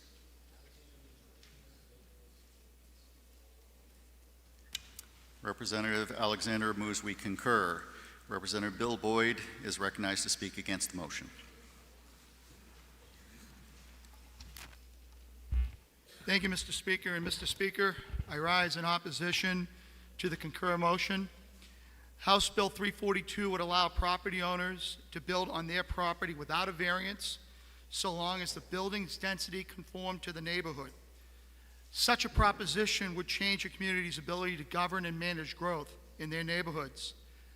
Allowing increased density in every part of a community to achieve maximum density would dramatically impact a community's infrastructure to support that increased density. Consequently, roads, clean water, public safety would be impacted by densifying redevelopment of property in a neighborhood. The variance process allows proper review of a project to mitigate these challenges while preserving a neighborhood's character. Even more so, there are two technical challenges within the language of the bill. Lines 9 and 10 state that a property owner shall be allowed to build on their property without any clear distinction of what was being built. Housing units, a convenience store, the intent isn't clear. As we all know, the purpose of the variance allows exceptions to zoning regulations to enable specific uses like placing a business in a residential zone while respecting the rights of abutting property owners. Eliminating this step negates a community's ability to address neighborhood character. Lines 14 and 15 empower the community's zoning administrator to verify a building's density requirement based upon 51% of the properties built within a 1,000-foot radius of a proposed project. Again, there is no clear distinction of what criteria will be used by the zoning administrator to make that distinction. Statutorily, the position is not defined. In my town of Merrimack, we employ a planning and zoning board administrator.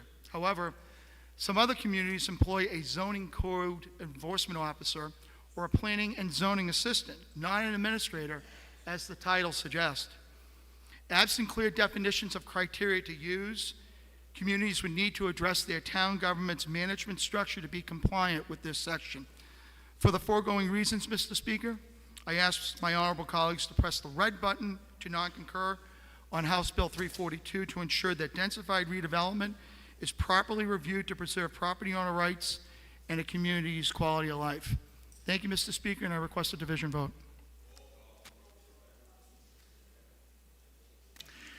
Representative Alexander is recognized to speak in favor of the motion. Thank you, Mr. Speaker. The Senate made a simple change to this bill by adding a municipal option for CPACER language added earlier this year and signed into law. The language as amended would give an option, but not force municipalities to adopt clean energy efficiency districts under the new CPACER law. Additionally, this bill enables property owners to build to the same density as their neighbor, ensuring that every person has the same rights as their neighbors do. And by the way, this is all provided they have adequate water and sewer, so they still have to prove that there's adequate water and sewer in order to do this. This bill is important for two reasons. First, it addresses an equity concern that one property owner would not have the right to build the same development as their direct neighbor. And there was a conversation the previous speaker said about commercial and residential. That's just absolutely not true, because if you have 51% of commercial buildings within a 1,000-foot radius, chances are you're in a commercial zone, you're not in a residential zone. So that addresses that concern. And the other thing is that this will not add to the municipal workload at all, because the responsibility is on the property owner to prove that their lot meets the same standard laid out in this legislation. So no onus on the municipality, allows the property owner the same equity as their direct neighbor. I think this is a reasonable bill, and you should concur. Thank you. Representative Flanagan has requested a roll call vote. Is that sufficiently seconded? That is sufficiently seconded. This will be a roll call vote. Members, take your seats.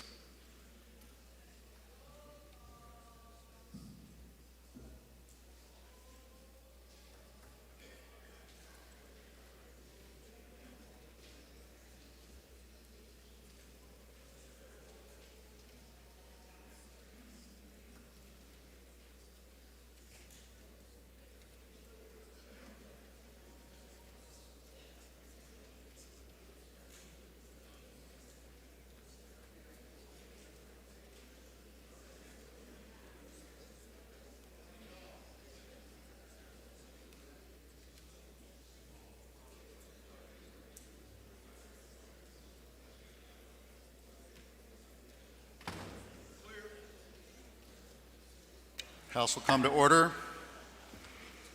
Chair recognizes Representative Len Turcott for a parliamentary inquiry. Thank you, Mr. Speaker. If I know that this body has seen some extremely technically flawed and poorly crafted bills in the past, and that the proposed HB 342 fits squarely into this category, and if I know the mathematical gymnastics required to determine, quote, the density of 51% of the properties within a 1,000-foot radius, unquote, is an impossibility and would require a non-existent computer program for municipalities to use in the calculation, And if I know the term zoning administrator is neither defined nor used anywhere else in the existing RSAs, yet is used several times here.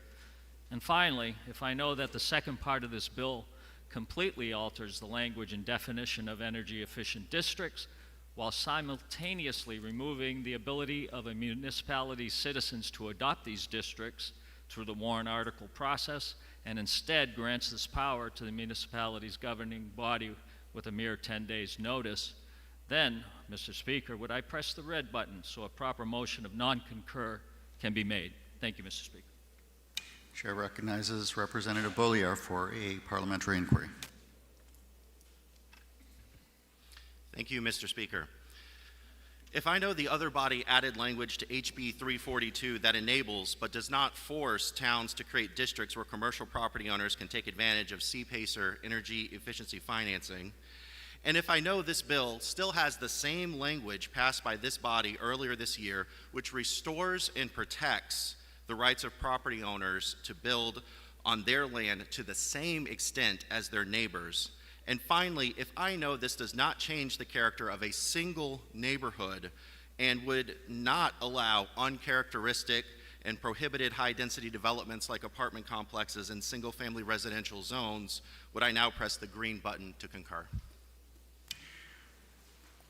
Question is on the motion to concur on House Bill 342. This is a roll call vote. If you're in favor, you will press the green button. If you're opposed, you press the red button. Voting stations are open for 30 seconds.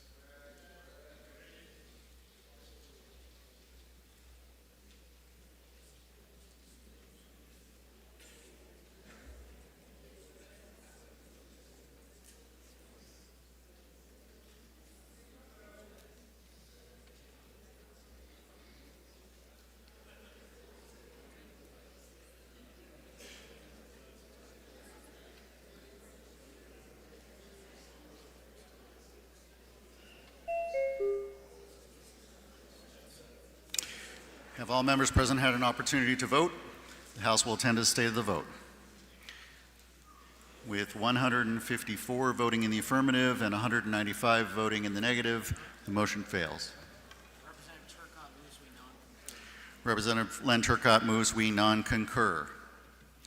Are you ready for the question? All those in favor say aye. Aye. All those opposed, nay. No. The ayes have it. The motion is adopted.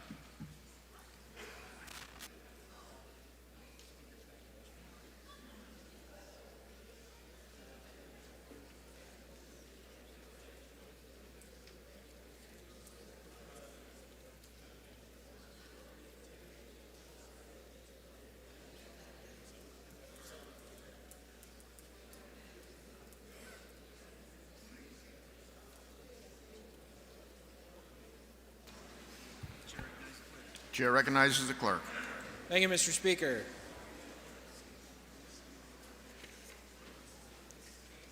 Mr. Speaker.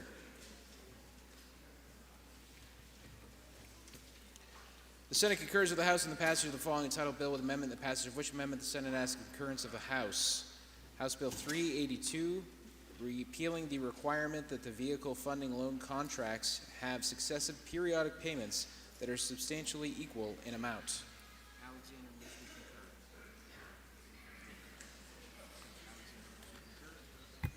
Representative Alexander moves that we concur and is recognized to speak. Thank you, Mr. Speaker. I don't know how this bill ended up in housing, as this bill really belongs in commerce. This bill originally was about residential parking, but the Senate made a change to address some heartburn that lawyers are having over vehicle loan contracts. I spoke to the chair and ranking member of Commerce, and they believe we should concur, so I will be moving to concur. Thank you. The motion before us is to concur on House Bill 382. Are you ready for the question? All those in favor say aye. Aye. Those opposed, nay. The ayes have it. Motion is adopted. Chair recognizes the clerk. Thank you, Mr. Speaker. Mr. Speaker, the Senate concurs with the House in the passage of the following entitled bill with amendment, the passage of which amendment the Senate asks the concurrence of the House. House Bill 457, relative to zoning restrictions on dwelling units. Representative Alexander moves we concur.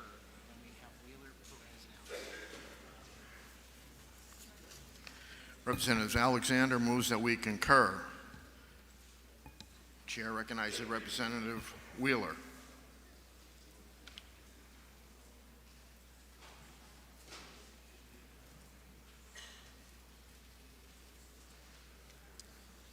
Thank you, Mr. Speaker. Mr. Speaker, I'm a member of the Peterborough Zoning Board and somebody who is generally against what is a coordinated effort to change the zoning laws and the way housing is built in this state. But on this legislation here today, I am in favor of concurrence and the legislation itself. HB 457 deals with a municipal ordinance which is colloquially known as the 3 unrelated rule, which restricts a landlord's ability to sell a property based off of the amount of bedrooms that are in that property, and says to that person who's selling that house, oh, you got a house with a certain amount of bedrooms, single-family home, that's great, but you're not allowed to have more than 3 people unrelated living in that same house. Now, what is the effect of that type of ordinance? The effect of that type of ordinance is not just on students, which is what the green sheet for the NHMA and the opposition to this bill will talk about, but it is also about veterans, disabled veterans who choose to live with each other and may not have the income or the ability to afford their own single-family house, but would have the ability to pool together and live together if the home was available. And there are landlords out there who would like their homes to be available for this reason and others, but cannot based off of the ordinance that exists in at least 8 of the towns here in the state of New Hampshire. Mr. Speaker, we do have a housing crisis here in this state. We must deal with the housing issue somehow. And I think when we put in place ordinances which say to a landlord, all right, you have a certain amount of people, now you can't have over that amount of people in this house, that restricts our housing stock and our ability to have an open housing stock. For what would take 5 houses now takes 10, because those people whom would be living together, the disabled veterans or the workers in the town, the people who are serving in the restaurants. I grew up as a server. My mother has served in every restaurant in my local area, and I've served in just about every. And I can tell you, as somebody who knows a lot of those servers and who, those servers, they're having a hard time finding houses right now. And what can we do? We can have them pool their housing together and live together, but they can't do that right now because they're not blood related. But this legislation would change that and allow people to live together in the situation that they need to live in. Not everybody can afford a single-family home, and there are cases in which roommate situations or renting together is the solution to the housing crisis. So, Mr. Speaker, this isn't about frat houses or boarding rooms. Those types of houses are handled in a separate section of the fire code and wouldn't be covered under this piece of legislation. This legislation is about the unrelated people who would like to live together because they can't afford the cost of living and the cost of housing today, who cannot, who would be living together if we concur with what the Senate has amended this legislation to be. Finally, Mr. Speaker, for those who say that this legislation isn't ready for prime time, this legislation was worked through in the last biennium and then worked through again very hard in this biennium to get it to the point where it has passed our body and is past the other side of the body on the other side of the wall. And right now we are the last final obstacle to these people being able to live together in their homes where they should be able to. So, Mr. Speaker, I ask my friends on the House floor to concur with this legislation so that we may open up the housing stock here in the state of New Hampshire and make sure that working people here in this state who'd like to live together, who'd like to work in our businesses and live in our schools, have the ability to do that. Thank you, Mr. Speaker. Please concur. Does the member yield to a question? Always. Member yields. Thank you, Mr. Speaker, and I thank my colleague. I still am a little confused on this bill because if you have a three-bedroom house, you have a three-bedroom septic system. Could this bill actually allow potentially 8 people in a home, which would overtax the septic system based on the language? Thank you, I heard that yes. I hear people answering for me behind me. Yeah. Well, I want to be honest. The answer is yes. But a landlord would not, it's up to the landlord ultimately who they want to have in their house. And so the answer to your question is yes. And so I might not get your vote, Mr. Flanagan. But I do think that landlords should have the ability to say that this is how many people that we have in our house. And the follow-up that I would have, Mr. Flanagan, is currently... Representative Flanagan. No, we don't use names. Yeah. Oh, thank you, Mr. Clerk. That was a flub on my part. Shouldn't have used your name. Okay. My friend from Hollis, Mason. Oh, geez. Just get back to the question.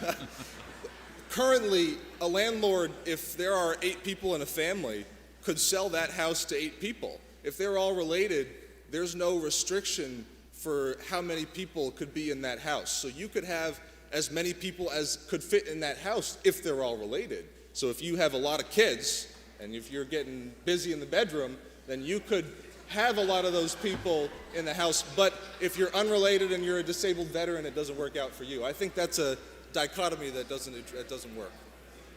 Just one quick follow-up, Mr. Speaker. Does the member yield to a further question? Thank you, Mr. Speaker, and thank my friend from Peterborough. So I get the whole idea of, you know, if I've been busy in the bedroom, but at the same token, if it's not family related and they're really working that septic system and I have my well with the setbacks that are required, could it not, the effluent, get into my well because of the overuse of that septic system and impact me as a neighbor? I think that's potentially a reasonable concern, maybe in a specific hypothetical situation, but my friend from Mason, I'd say that what I said before applies. You could have infinite amount of people in the house if they all still live together. So while the septic and water systems in our state are a problem, yes, I think they're a separate issue from what we're dealing with here in this legislation. I thank my colleague. And thank you. Chair recognizes Representative Perez.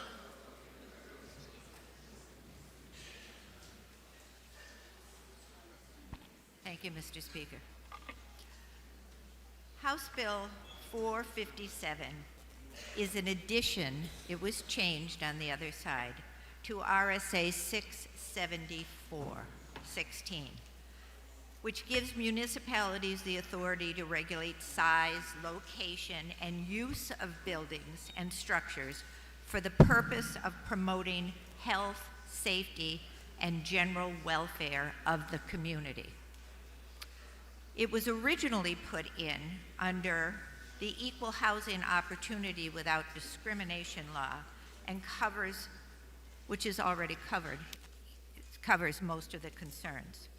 These RSAs have nothing to do with the zoning and not have to do with zoning and not access to housing. Who can live there?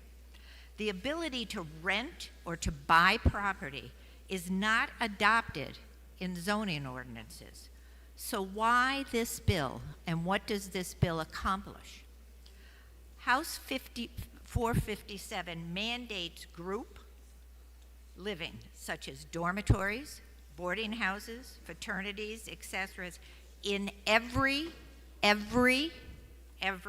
zoning district that allows residential housing, every zoning district. This bill would incentivize developers to buy single and two-family homes and convert them into per bedroom or per bed leases regardless of the neighborhood's character, infrastructure limits. This is already happening in some towns and cities, for instance, Nashua. The Durham, New Hampshire administrator, Todd Selgad, stated in a letter to all of us, all our legislators, quote, "Many are rented by the bed and not by the unit, which inflates costs and makes it harder for families and non-student renters to compete. Adding school enrollment as a protected class would further entrench this imbalance, making it difficult versus easier to maintain residential diversity.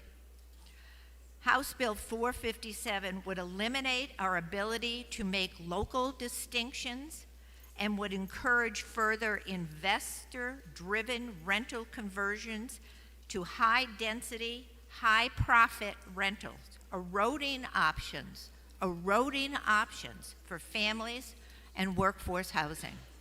End quote. I do not believe that this is what New Hampshire is looking for to solve our housing problem. This bill could potentially destroy a family's or individual's largest personal investment and asset, their home. Thank you. I urge you to vote non-concur on House Bill 457. Chair recognizes Representative Alexander. Thank you, Mr. Speaker. The Senate made changes to this bill that I believe makes the bill more clear. This bill would prevent municipalities from discriminating against individuals based on blood or marriage. Currently, there are municipal ordinances that say students cannot live in certain parts of the town of Durham and other places based on their lifestyle choices. I don't know what kind of lifestyle choices they are. I went to college, but the fact of the matter is the town has put this ordinance in place to condense students to small parts of town, driving up costs for young people and everybody in the town. Many on the other side of this housing debate argue that zoning ordinances are in place to preserve the character of towns. Every single property owner that purchased a house in Durham knew full well that New Hampshire's largest university was in their town. So ordinances like these are discriminatory in nature. In fact, this policy can extend to preventing disabled veterans or non-traditional families from living together and has broad unintended consequences. Someone is going to get up or has gotten up and read off a green sheet of paper I received when I walked in this chamber that this will allow frat and boarding houses in every neighborhood.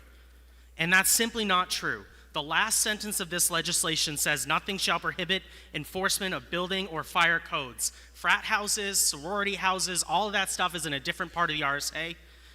And they have their own classifications in the fire code.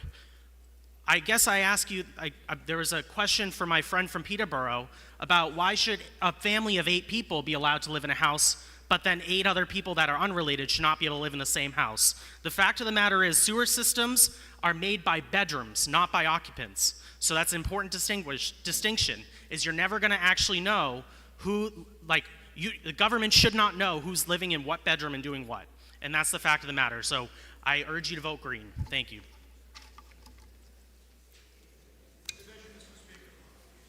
A division has been called. Members, take your seats.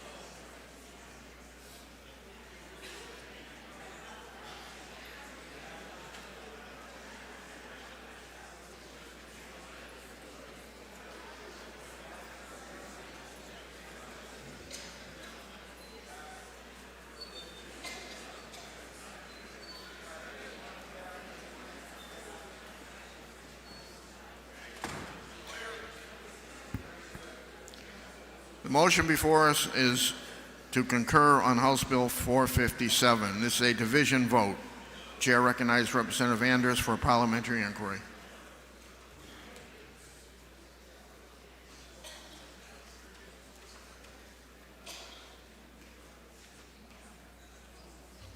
Thank you, Mr. Speaker.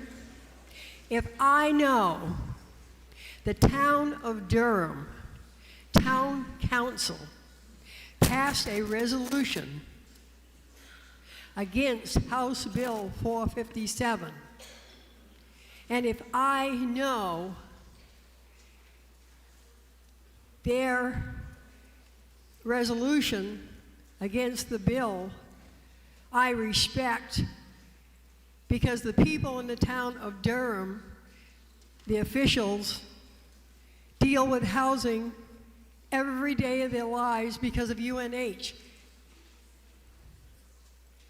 And if I know this bill is another mandate that we do not need in the state of New Hampshire, and if I know mandating this takes away every citizen's right to vote, which is wrong. The legislature, 100 years ago,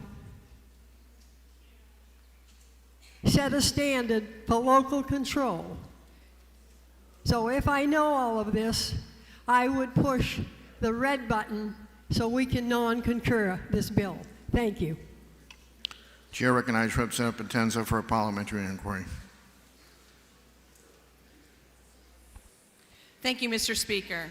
Mr. Speaker, if I know that this law prevents discriminatory housing practices against protected classes such as disabled veterans, non-traditional families, students, and more, is long overdue. In Durham right now, 3 unrelated veterans would be denied housing. This bill puts an end to the familiar relationship discrimination.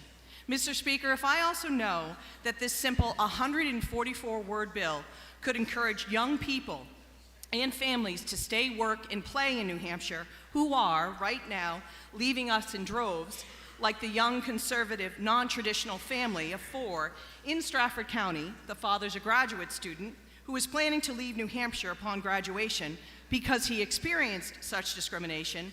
If this bill passes, he might be encouraged to stay, work, play in New Hampshire.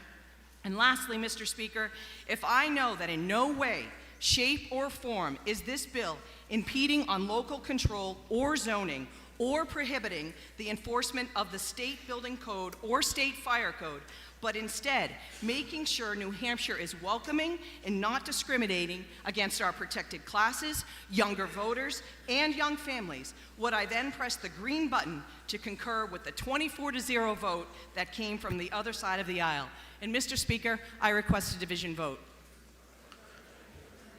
The motion before us is to concur on House Bill 457. This is a division vote. If you're in favor, you'll press the green button. If you're opposed, you'll press the red button. Voting stations are open for 30 seconds.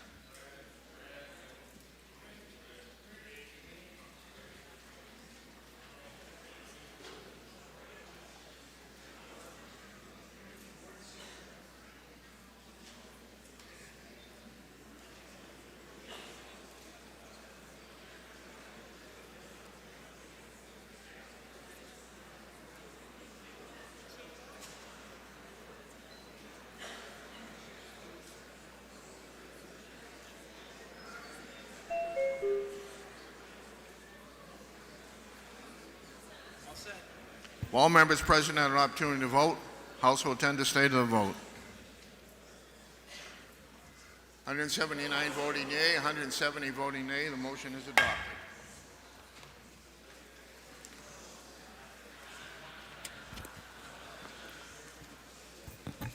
Chair recognizes the clerk.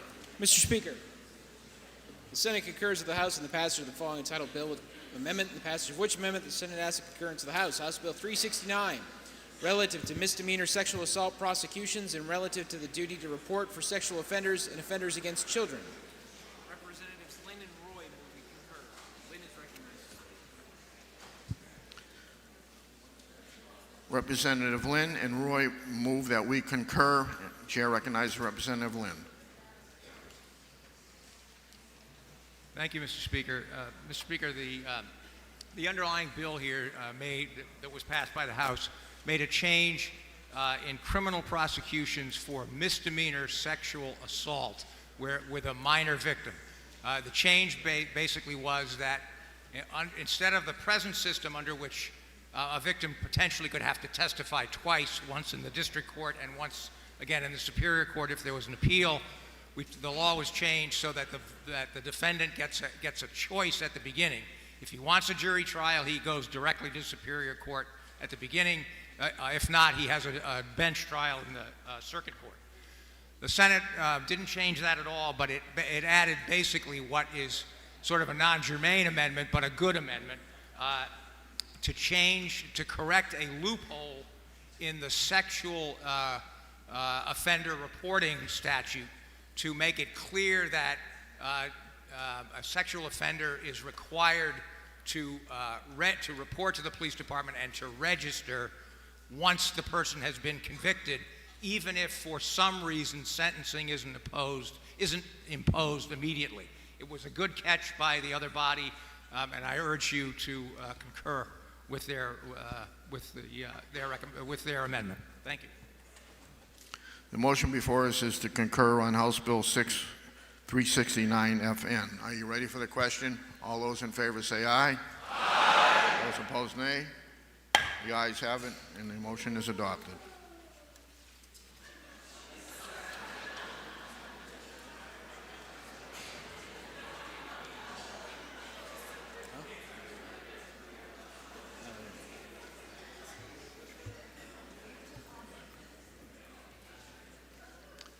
Chair recognizes the clerk.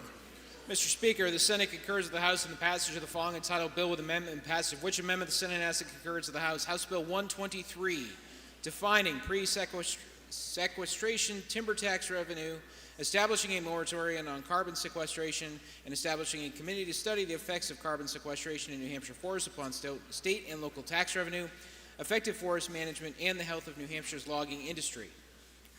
Representative Power moves we concur. Harrington wants a division, just PIs.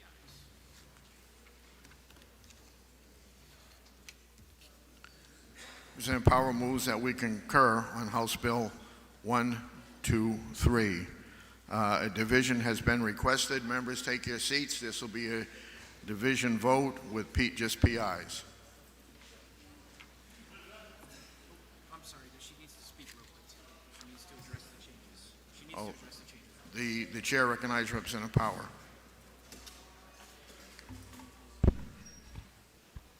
Thank you, Mr. Speaker. I rise in support of the motion to concur on House Bill 123.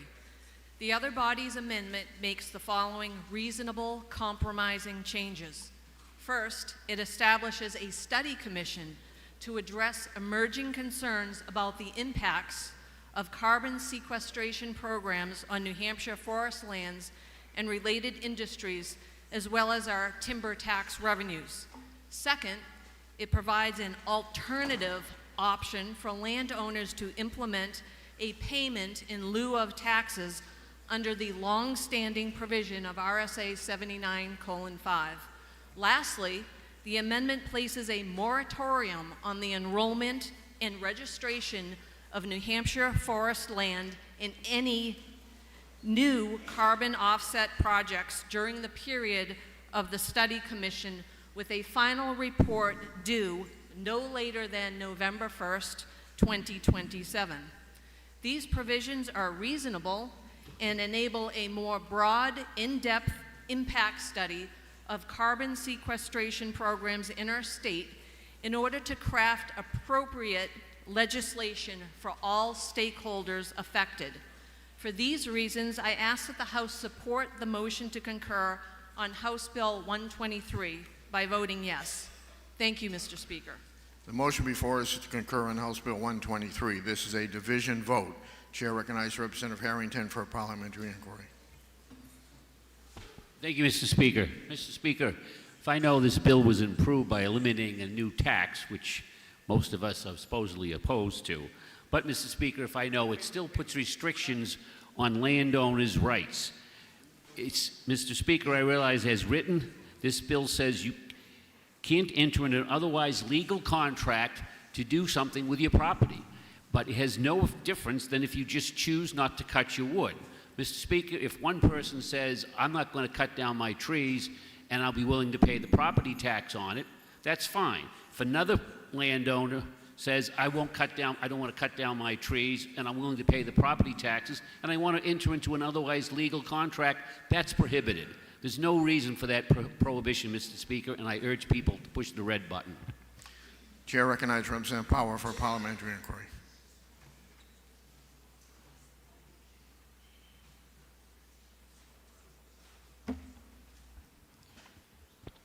Thank you, Mr. Speaker.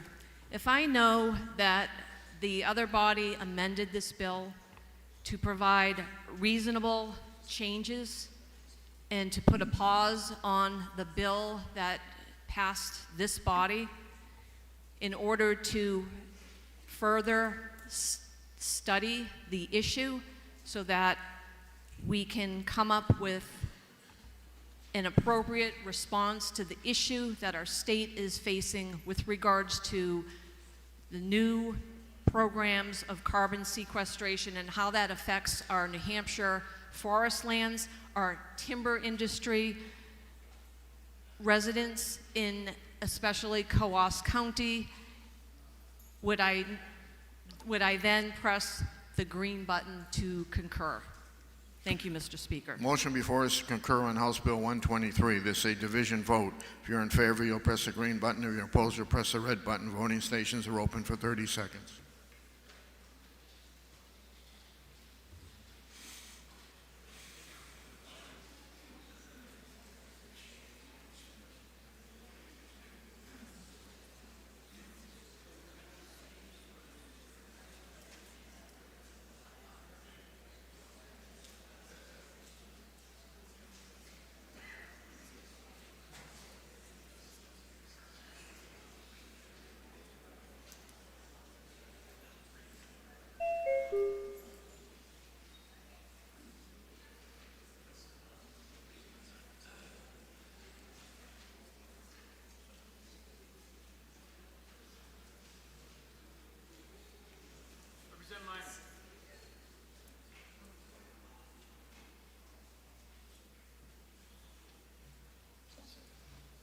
All members present had an opportunity to vote. House will attend to state of the vote.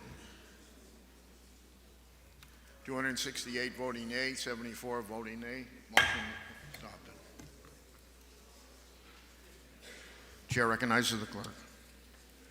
Mr. Speaker, the Senate concurs with the House in the passage of the following entitled Bill with Amendment, the passage of which amendment the Senate asks concurrence of the House. House Bill 124, enabling a municipal forest committee or conservation commission to offer surplus money to the municipality for deposit in the municipal unreserved fund balance. Representative Power moves that we concur and is recognized to speak.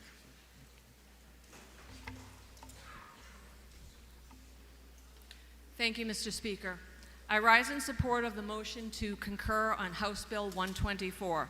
The other body's amendment changes the reference Forestry Committee or Conservation Commission to Fund Expending Authority in order to more appropriately capture and address the intent of the bill.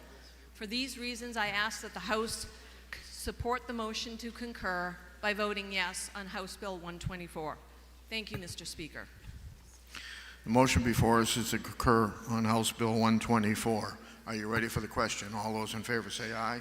Aye. Those opposed, nay. The ayes have it, and the committee report is adopted. Chair recognizes the clerk. Mr. Speaker, House Bill 200. The Senate concurs with the House in the passage of the following entitled Bill with Amendment, the passage of which amendment the Senate asks the concurrence of the House. House Bill 200 relative to procedure for overriding a local tax cap. Representative Power moves we concur and is recognized. Representative Power moves that we concur and is recognized to speak. Thank you, Mr. Speaker. I rise in support of the motion to concur on House Bill 200. The other body's amendment removes a single clause in order to simplify the bill's language passed by the House. This change does not affect the legislative intent of the bill. Therefore, I ask that the House support the motion to concur on House Bill 200 by voting yes. Thank you, Mr. Speaker. The motion before us is to concur on House Bill 200. Are you ready for the question? All those in favor say aye. Those opposed, nay.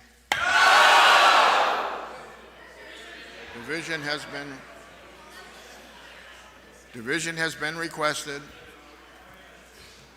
Nobody in, nobody out. This will be a clarification vote.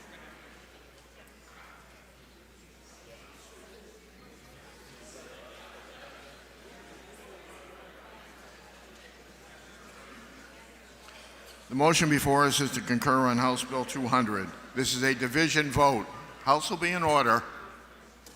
If you're in favor, you'll press the green button. If you're opposed, you'll press the red button. Voting stations are open for 30 seconds.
All members present have an opportunity to vote. House will attend to stay the vote.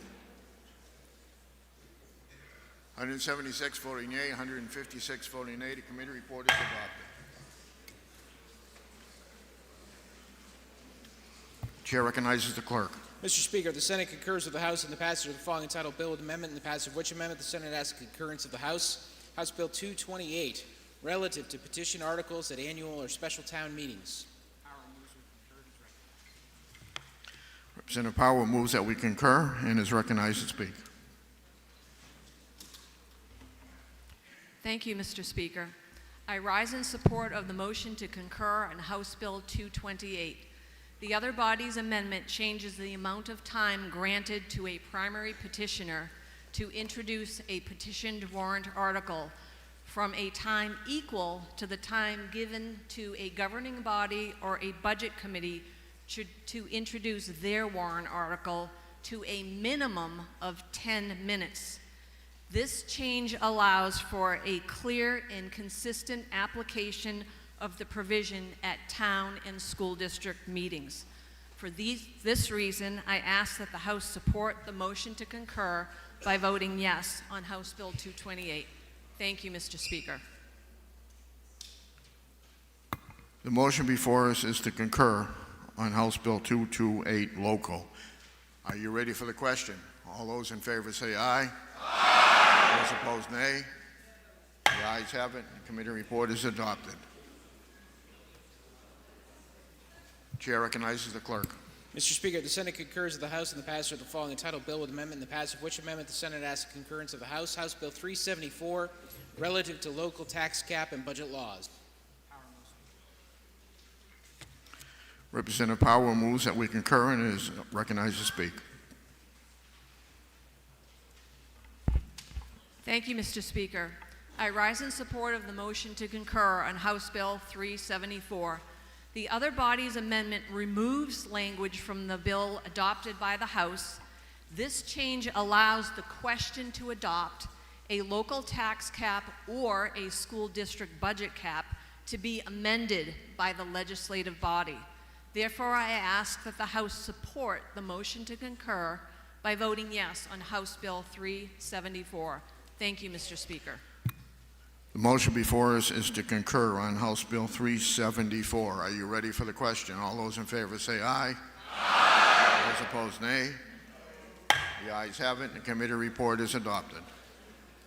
Chair recognizes the clerk. Mr. Speaker, the Senate concurs with the House in the passage of the following entitled bill with amendment, the passage of which amendment the Senate asks the concurrence of the House. House Bill 554, clarifying the placement of advertising signs on state-owned property.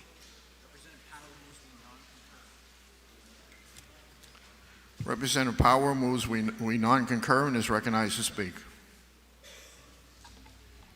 Thank you, Mr. Speaker.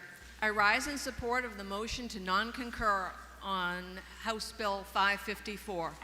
The other body's amendment replaces the bill language and title with the language of Senate Bill 45, which is a similar bill passed by the Senate and referred to the House Election Law Committee.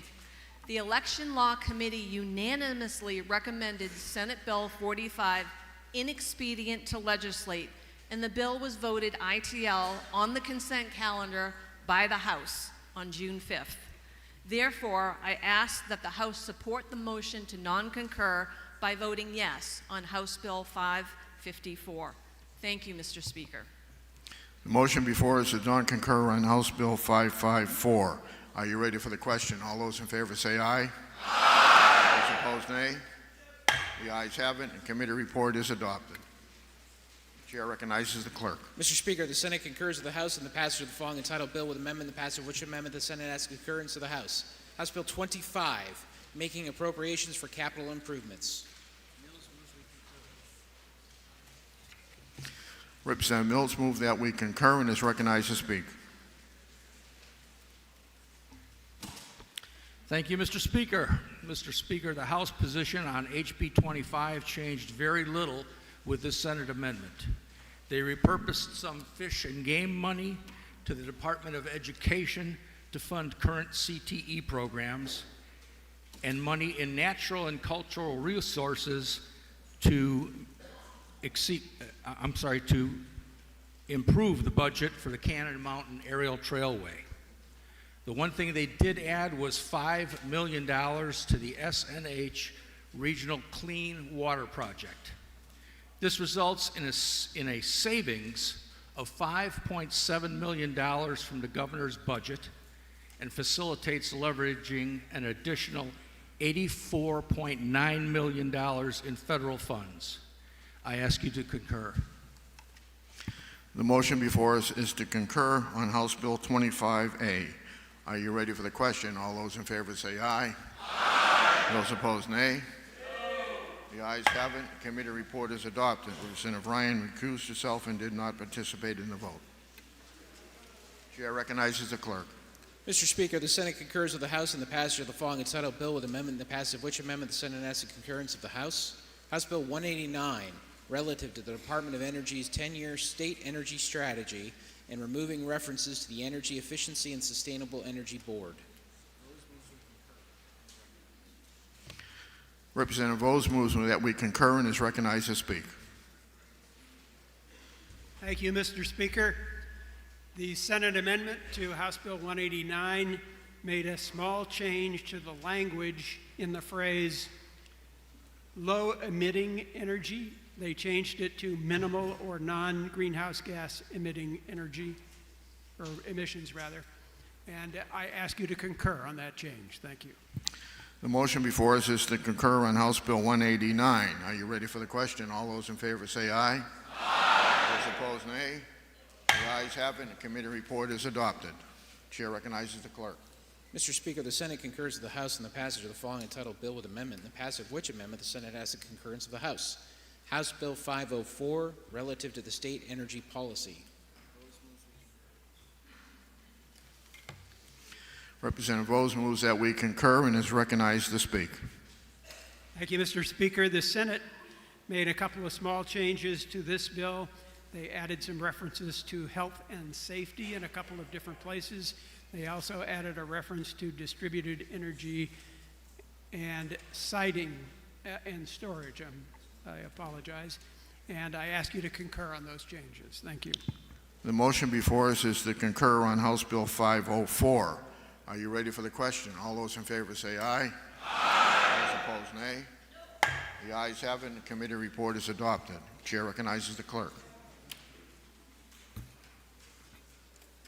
Mr. Speaker, the Senate concurs with the House in the passage of the following entitled bill with amendment, the passage of which amendment the Senate asks the concurrence of the House. House Bill 672 to allow for off-grid electricity providers in New Hampshire.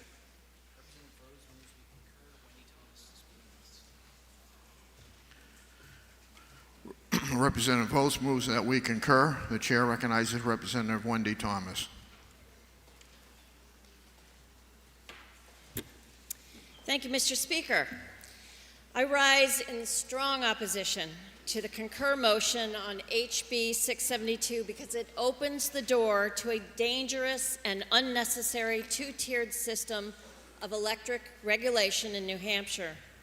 Under our current laws, RSA 374, every public utility must provide safe, adequate, and reasonably priced service. The Public Utilities Commission ensures transparency, oversight, and fairness. But this bill would carve out a loophole for so-called off-grid electricity providers, allowing them to operate outside the public utilities purview. In fact, these off-grid electricity providers would have no oversight of any kind. Let's be clear, this is not innovation. It's regulations for thee, but not for me. These providers would be allowed to generate, transmit, and privately sell electricity without being connected to the grid, without oversight by the PUC, and without being subject to the rules that protect public health, safety, and fairness to nearby communities. These unregulated facilities could expand operations, pollute, or cause disruption to communities. And the state would have no authority to intervene because the bill identifies no process for oversight or authorization process for changes of any kind. This poorly crafted bill references RSA 162H as a safeguard, but that statute on limited electricity energy producers only applies to grid-connected facilities. These off-grid facilities would exist outside of the law. We don't need a wild west of rogue energy operators in New Hampshire. We need reliable, accountable generators that serve the people, not a two-tiered system that allows some energy producers to dodge the law. Please vote against the concur motion on HB 672, and Mr. Speaker, I would like to request a roll call. Thank you. Chair recognizes Representative Bowles. Thank you, Mr. Speaker. The CEO of Algonquin Energy, which is the parent company of Liberty Utilities, told one of the members of my committee in a private conversation that he thinks that House Bill 672 may be the most significant bill passed by this legislature this year. The Senate made one small amendment to the bill. In order to protect our local utilities, they added a provision that said that any distribution line that crosses a public highway or a public roadway would disqualify the off-grid electricity producer from being an off-grid electricity producer. It's a relatively minor change, one that's not likely to happen very often, so I ask you to concur on the motion to concur on 672. Thank you. Representative Wendy Thomas has asked for a roll call. Is that sufficiently seconded? It is sufficiently seconded. This will be a roll call vote. Members, take your seats.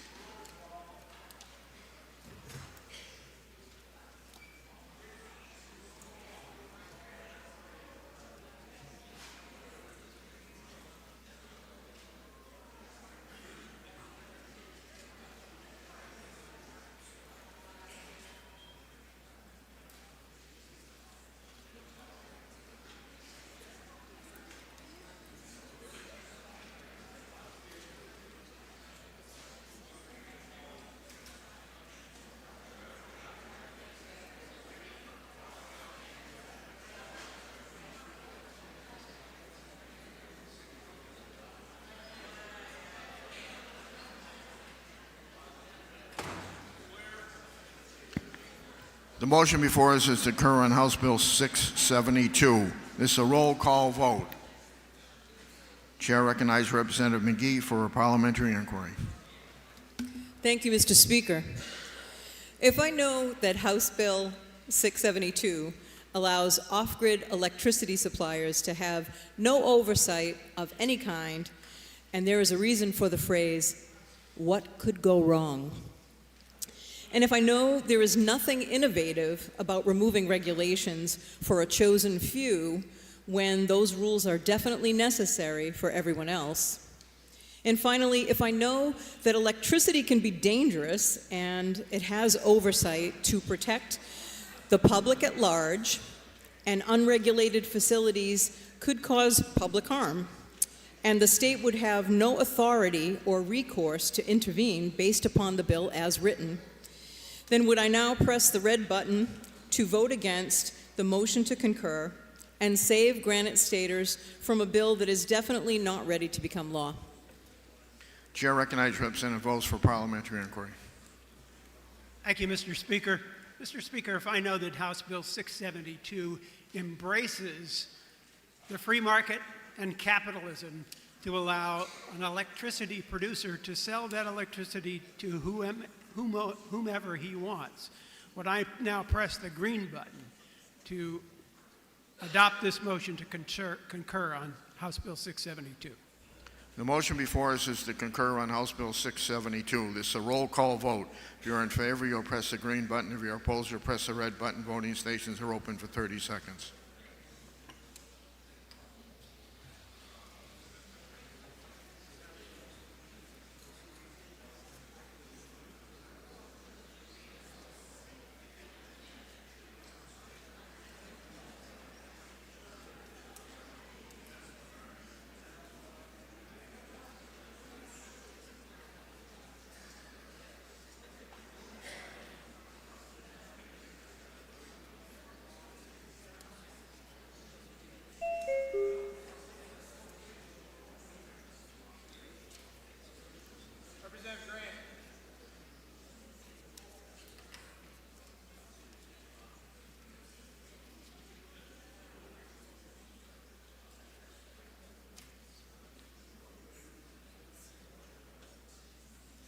Representative Lane.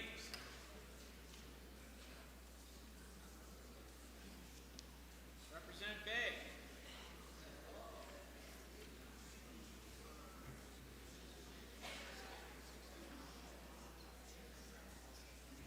If all members present had an opportunity to vote, House will attend to state of the vote.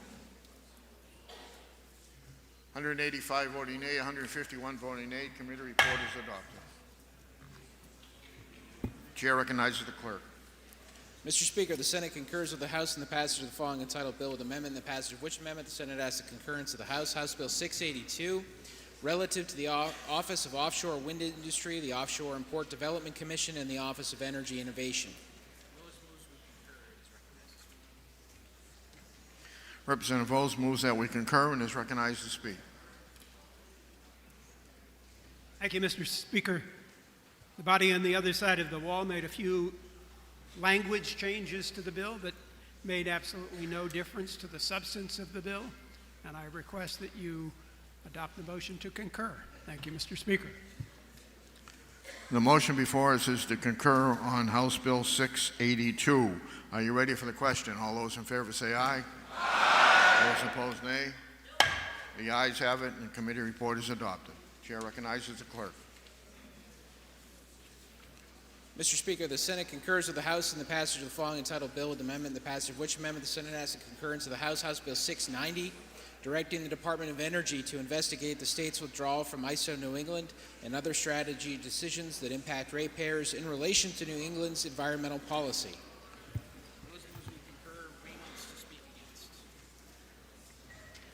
Representative Voss moves that we concur. The chair recognizes Representative Reynolds to speak.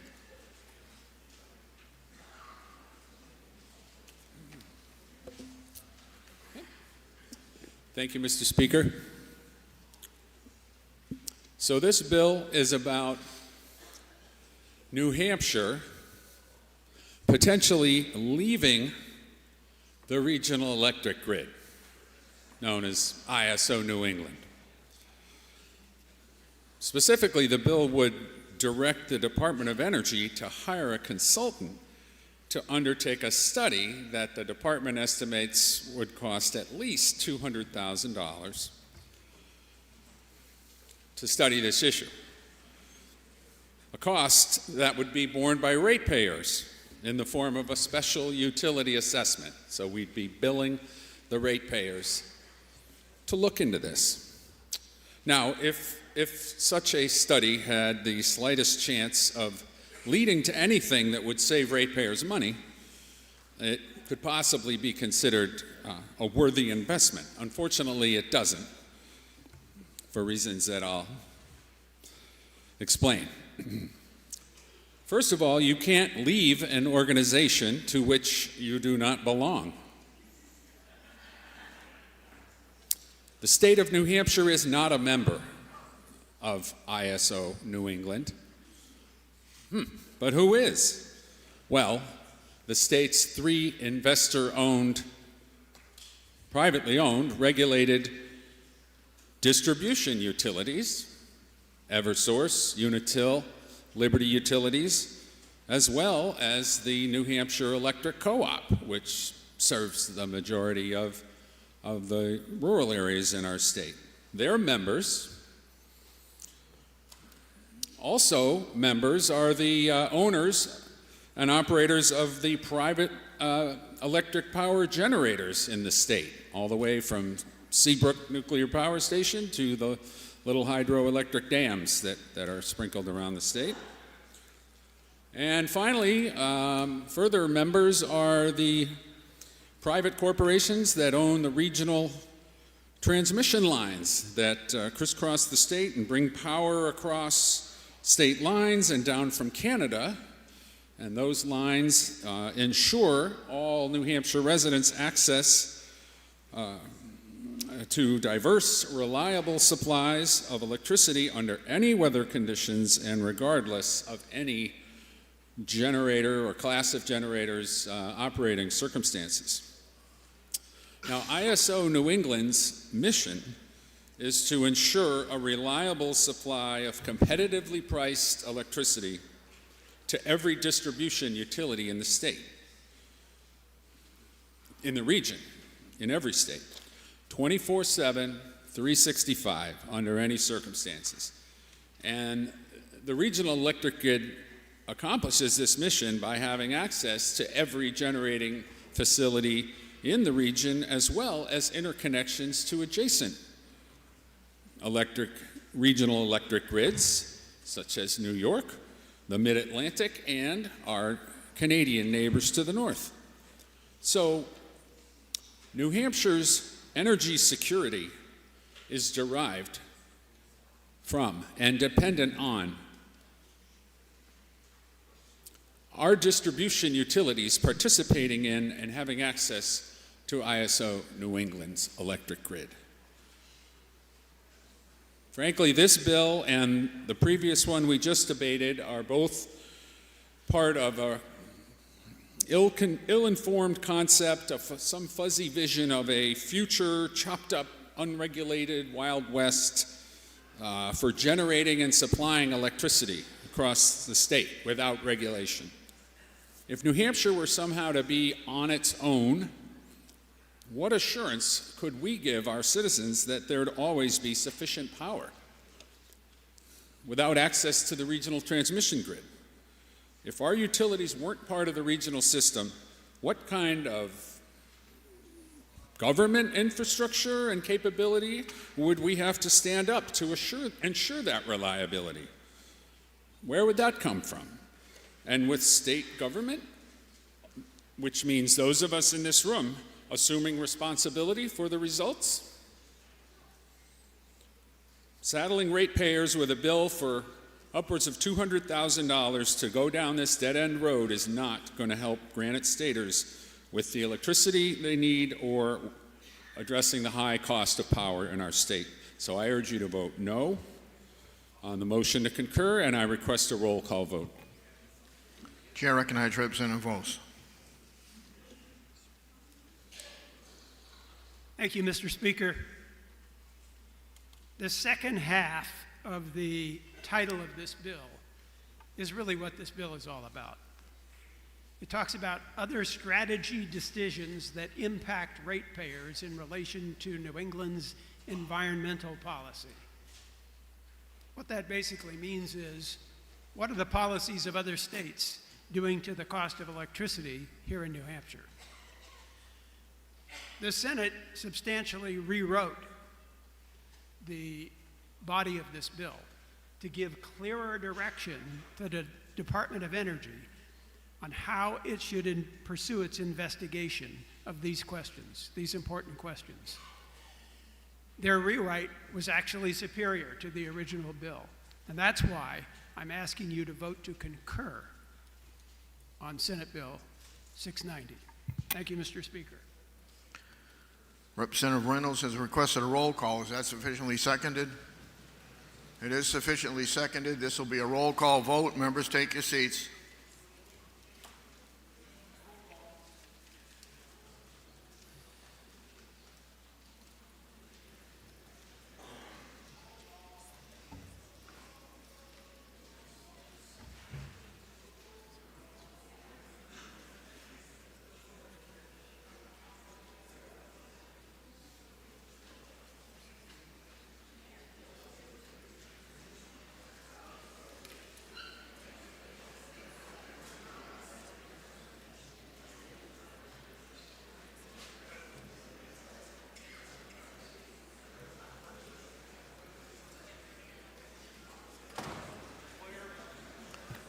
The motion before us is to concur on House Bill 690. This is a roll call vote. House will be in order. Awful loud. Chair recognizes Representative Cornman for a parliamentary inquiry. Thank you, Mr. Speaker. Mr. Speaker, if I believe that my colleagues on both sides of the aisle understand that you cannot leave an organization that you're not a member of, and if I know that, in fact, the Science, Technology, and Energy Committee visited ISO New England last month and were told that the state of New Hampshire is not a member, and therefore we can't leave it because we're not in it.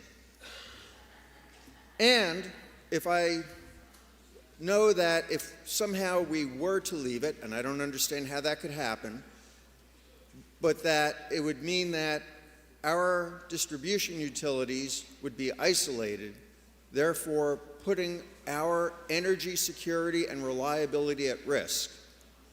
Then, Mr. Speaker, would I press the red button to against concurrence so that we can get to a non-concur motion and put this silly notion to rest?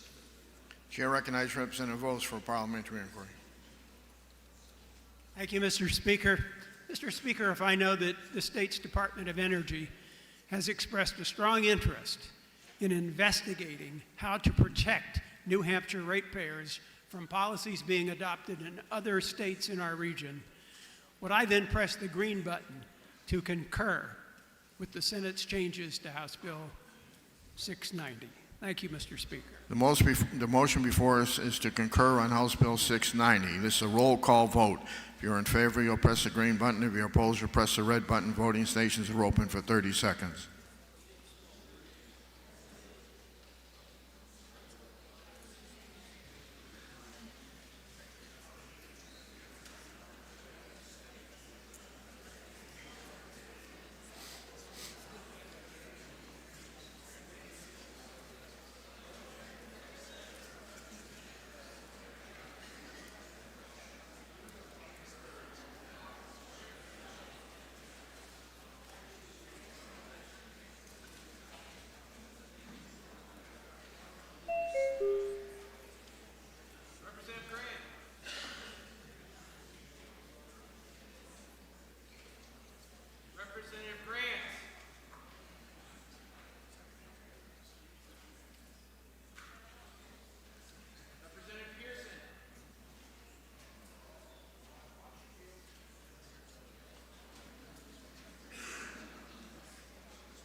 All members present had an opportunity to vote. House will tend to stay to the vote. 188 voting yea, 155 voting nay. Committee report is adopted. Chair recognizes the clerk. Mr. Speaker, the Senate concurs with the House in the passage of the following entitled bill with amendment, and the passage of which amendment the Senate asks the concurrence of the House. House Bill 696, relative to the application of utility property taxes and statewide education property taxes to electric generating facilities.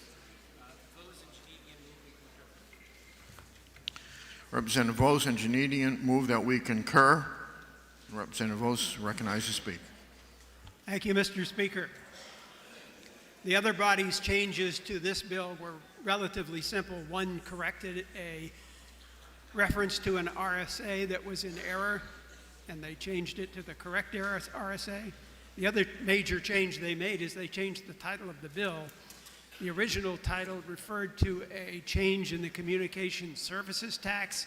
The bill has nothing to do with that, so that was removed from the title. So I encourage you to vote to concur on these changes. Thank you, Mr. Speaker. The motion before us is to concur on House Bill 696 FN. Are you ready for the question? All those in favor say aye. Aye. Those opposed, nay. The ayes have it. Committee report is adopted. Chair recognizes the clerk. Mr. Speaker, the Senate concurs with the House in the passage of the following entitled bill with amendment, and the passage of which amendment the Senate asks the concurrence of the House. House Bill 163, relative to state funds. Representative Janedian moves that we concur and is recognized to speak. Thank you, Mr. Speaker. Mr. Speaker, a couple of minor changes to ensure that dedicated funds received shall be maintained under the terms of the reference trust or permanent fund in question or endowment fund. Also, that these funds will be maintained under the terms of the reference custodial or escrow account. These changes make sense, and I recommend concur. The motion before us is to concur on House Bill 163. Are you ready for the question? All those in favor say aye. Aye. Those opposed, nay. The ayes have it, and the committee report is adopted. The chair recognizes the clerk. Mr. Speaker, the Senate concurs with the House in the passage of the following entitled bill with amendment, the passage of which amendment the Senate asks the concurrence of the House. House Bill 591, relative to hours for Keno gaming.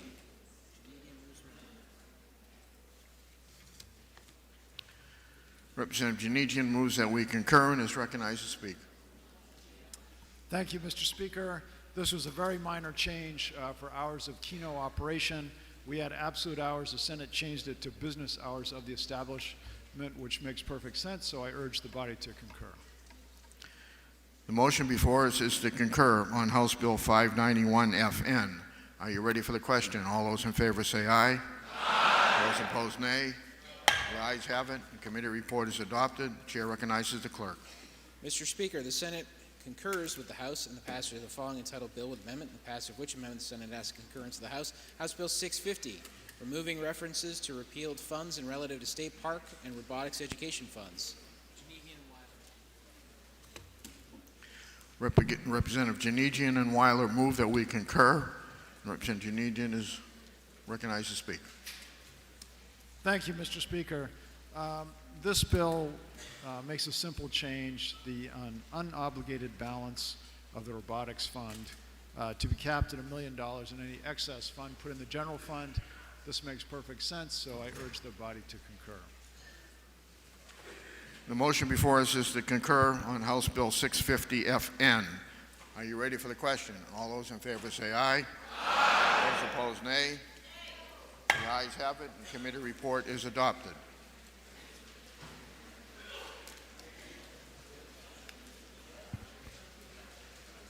Before the third reading motion, I'd like to ask members to stay in your seats until we go into recess.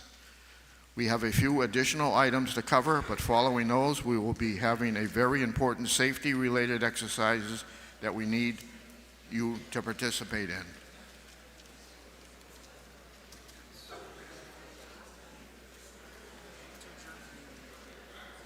The chair recognizes the member from Auburn, Representative Osborne, for a motion to adjourn from the early session. Resolved that the House now adjourn from the early session, that the business of the late session be in order at the present time, and when the House adjourns today, it be to meet Thursday, June 26th. Are you ready for the question? All those in favor say aye. Aye. Those opposed, nay. The ayes have it. Chair recognizes for announcements. Chair recognizes Representative Foss and Pentanel.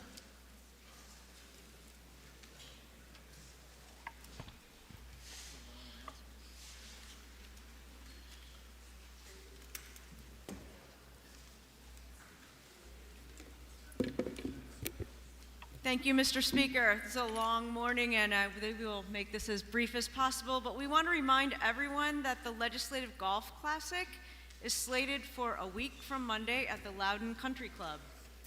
Yes, Monday, June 23rd, which is National Pecan Sandies Day. I look forward to celebrating that after the tournament. Shotgun start at 8:30 a.m. for the tournament, not the cookies.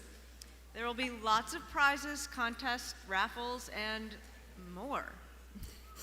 All proceeds go to a very worthy cause, Manchester's Liberty House, which happens to be in my district, Hillsborough 41. Liberty House assists homeless and transitioning veterans who comprise 13% of the unhoused adults in this country. We already have over 20 teams, but we still have room for more. Rep. Majori is collecting registrations and checks, which should be made out to the Liberty House. If you're not a golfer, you can still please come by for the afternoon social. It will be bipartisan merriment at its best. And yes, you can still compete in the putting contest and maybe win a raffle prize and hang out with some very important people, to include some members from the other body, but even better, some state rep rock stars, some of whom are in this very hall. So during an earlier golf announcement, Representative Moffett said there would be some special guests, including the Marquis de Lafayette. So who else is coming, and will the Marquis be wrapping guns and ships? Would you believe Miss New Hampshire? The governor was in, but something may have come up, hopefully another bill signing. But no favors or special treatment for anyone except for the speaker, who is allowed one extra stroke in the putting contest. Seems fair. And don't forget to get us your campaign signs, which we'll put up around the clubhouse. And if you're playing, you get 2 special placements on the golf course itself for all the lobbyists and influencers to see, so they can maybe support your future campaigns, or at the very least admire the design you chose. And isn't admiration motivation enough for us politicians? Representative Jess Edwards and a Democrat to be named later will be the Rangers, riding around making sure everyone has a good time. And they will also be selling emergency mulligans. So, don't forget, Monday, June 23rd, 8:30 a.m. at Loudon Country Club. Granite State bipartisanship at its best for Liberty House and our homeless veterans. See you there. Thank you, Mr. Speaker. Chair recognizes Representative Bollinger for an announcement.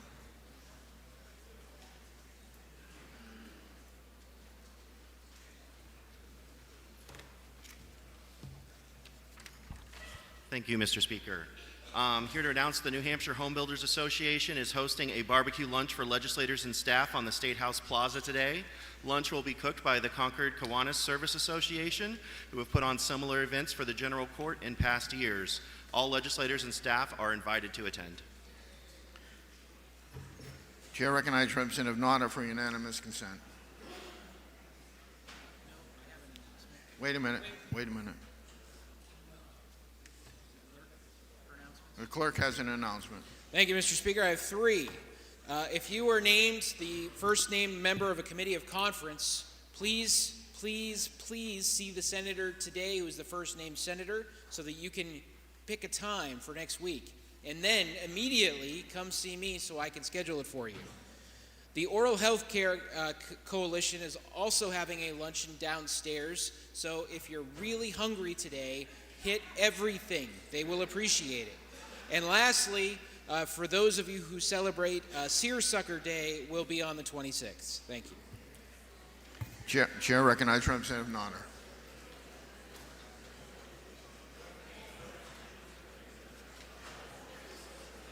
Thank you, Mr. Speaker. Last Friday was June 6th, the anniversary of D-Day. On that day in 1944, the Allied troops stormed the beaches at Normandy. It was a day that marked the beginning of the end of World War II in the European theater. The world was waiting for this big invasion. Around 7,000 ships were launched for Operation Overlord. The Americans landed at the beaches, given the code name Utah and Omaha, while the British and Canadians landed at Gold, Juno, and Sword. The enemy had the higher ground, well protected in cement fortifications. The beaches were heavily mined. Barbed wire and other obstacles were in place to impede our forces. Men were easily shot down from the enemy perched above them until the water and sand were saturated with the blood of our troops. The loss of life was staggering. Many of the Allies never even made it to shore. They drowned as soon as they stepped off the landing boat, dragged down by the weight of their gear. The men of the greatest generation persisted. Their courage was beyond measure.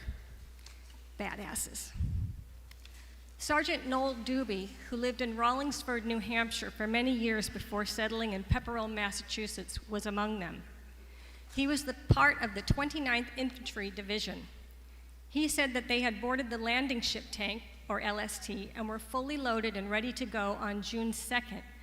Bad weather postponed the invasion.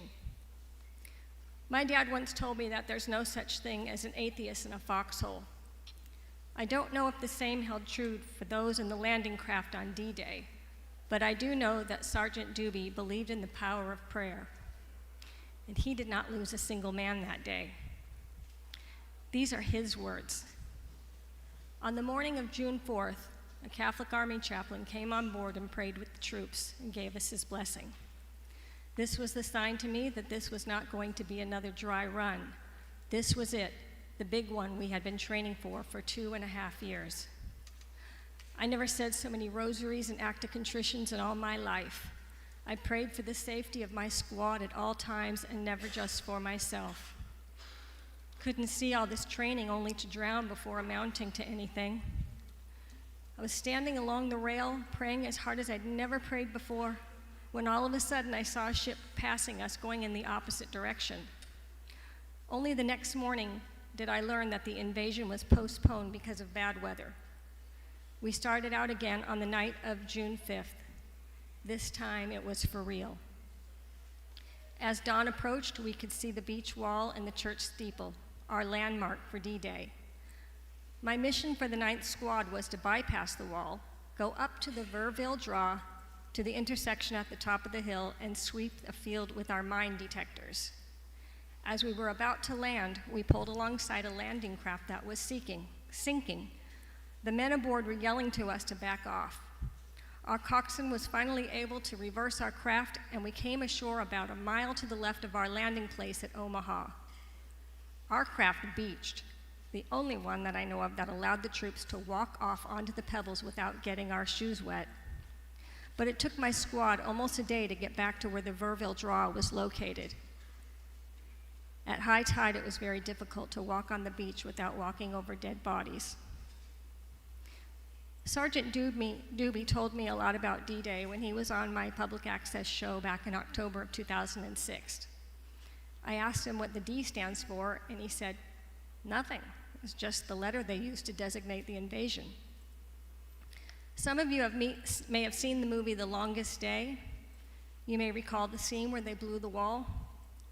The soldier who performed that task was Sergeant Noel Doobie. These are his words again. When I arrived at the wall with my 9th Squad about 5 p.m., the B commander ordered me to take some of my men and reconnoiter beyond the wall and prepare to blow it. We discovered that it was not a single, but a double wall, and we knew that we would have to take it out one wall at a time with 10 cases of TNT for each wall. We detonated the charges, and when everything had cleared, we could see that the explosion had made a hole in both walls. Now the bulldozer operators moved up. filled in the anti-tank ditch in front of the wall, and widened the holes in the wall to allow the vehicles on the beach to drive through and up the Verville Draw to support our troops. For this action, I was awarded a Bronze Star. Now, on my show, we also chatted about the days that followed. One of his assignments was to defuse bombs. He was doing just that one cold day when he noticed a wounded soldier nearby was shivering. Sergeant Doobie gave the man his coat. Now he was shivering, which made him want to continue his job in haste. He told me, "I sat back on my haunches, and then I blew myself up." His injuries included the loss of one of his legs and the sight in one of his eyes. This did not, however, dissuade the cute gal he had met at the USO, who had become his pen pal, and then his wife. They had a dozen children together and stayed together until his death in 2010. I first met Sergeant Doobie in 2003, 59 years after D-Day. He was a senior citizen, obviously. I knew that in addition to the Purple Heart, he was decorated with a Silver Star and 2 Bronze Stars. At the time, when I thought of his time in the service, I pictured a somewhat younger man, strong and robust. Now, 22 years after I met him, I fully realized just how young he was on D-Day. He was 24. 24, and yet he was the leader in the boat that day, praying over his charges. The power of prayer is something I heard him say often. It's what got him through D-Day. It's what got him through the war, and it's what got him through life. I've never traveled to Normandy, but the Speaker of the House has been there, and he saw the sands which was once carpeted with the bodies of our troops, and he's seen the sea of crosses that mark the spot where they have been laid to rest. So when we think of D-Day, may we never forget the brave men like Sergeant Noel Doobie and the heroes who gave all. May their memories be eternal.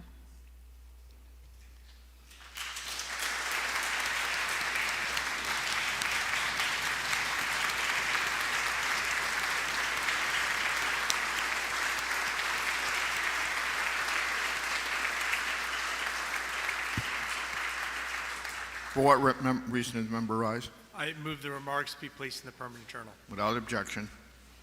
Chair recognizes Representative Foss.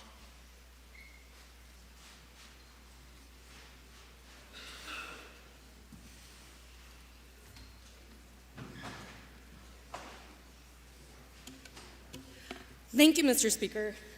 This isn't about golf or cookies. I would like to wish my colleagues a happy Pride. I'm prepared for any negative responses this might provoke, ranging the gamut from hackneyed tweets about the LGBTQXYZ community to actual revulsion.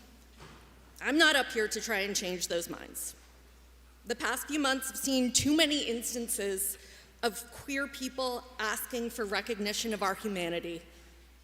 If anyone is as upset by me standing up to talk about how much I love being part of the queer community, then I won't keep them any longer, and I wish them a pleasant weekend. What I'm up here to talk about is what pride means to me. While I consider myself proud of many other aspects of my identity, like my ancestry or my family, that pride is a passive thing. The pride that I feel when I look at the bisexual pride flag hanging in my window isn't just because of an accident of birth. I'm proud because being a member of my community requires active pride and active courage. Some may wonder why there isn't a heterosexual Pride Month. I'll first point out that there's nothing preventing straight people from celebrating their orientation. Go on a date. Tell your partner you love them. Get back on Bumble. No one is stopping you. But the heterosexual experience is fundamentally different from mine. Straight people don't have to do research before they apply for a job to make sure the workplace will be accepting of them. They don't have to feel out a new acquaintance to try and determine if they can refer to a past or current significant other by their first name. They've never had to worry about facing harassment or violence for kissing someone in public or holding hands or going to a certain bar. I go to the New Hampshire Irish Festival in Manchester every year, and I'm never worried that someone will bring a gun and start firing because they hate Irish Americans. My biggest concern there is whether I have time to get a Jameson and ginger and get back to my seat before the next act starts. I know that's a stereotype, but I am who I am.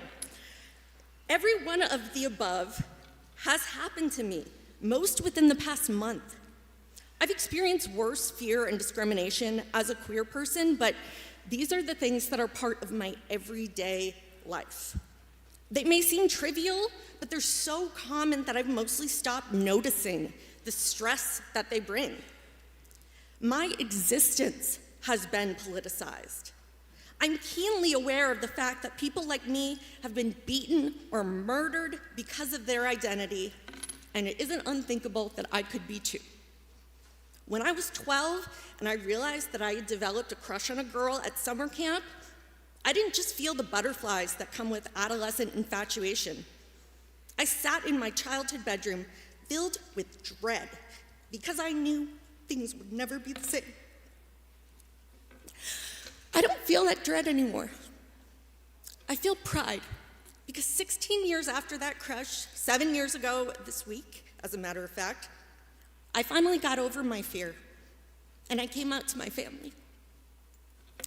I know that being out means I'll face hatred, scorn, and discrimination, but I still choose to hang the bisexual pride flag in my window, to kiss the girl I'm on a date with after she walks me to my car, to stand up in front of 400 people and anyone watching on YouTube and open myself to mockery, disgust, and harassment. As far as I knew when I decided to run for this seat, I could end up walking into a building every week where someone on the other side of the wall told a major newspaper that people like me are an abomination. That takes courage, and I dare anyone to say it doesn't. Be sure to tag me in your tweets so I'll know. The important thing to me is to be proud of the courage and strength to live my authentic life. I love being part of the queer community. My orientation wasn't a choice, but if given the option, I wouldn't change anything. I was 28 when I first had the words "Happy Pride" directed at me, and I was so flooded with joy and belonging that I cried. To be a queer person is to have to muster the courage to find that joy and live our lives, despite the challenges we face. Why wouldn't I be proud of that? I know that it isn't easy to find that pride, and I know that not everyone is as lucky as I am to have a family, some members of which are watching right now, who are also proud of that person. To anyone who hasn't found their pride yet, please know that I'm proud of you. I hope that someday I'll see you at a Pride Festival, and that you'll feel the same joy that I felt 6 years ago. Because that joy, that's pride. Thank you.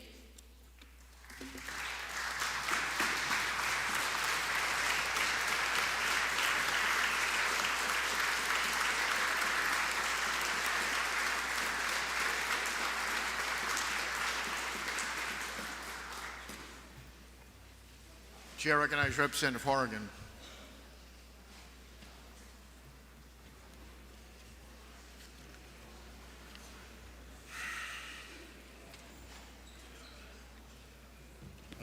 Thank you very much. I have remarks written out, but it'll probably take too long to read them. But even though I'm trying not to add anything, I'll add the fact, since we're talking about World War II, that I had an uncle who was as openly gay as you could be at the time, and he had to lie about who he was because he wanted to fight in World War II. He did not go to D-Day. He was in the Navy. But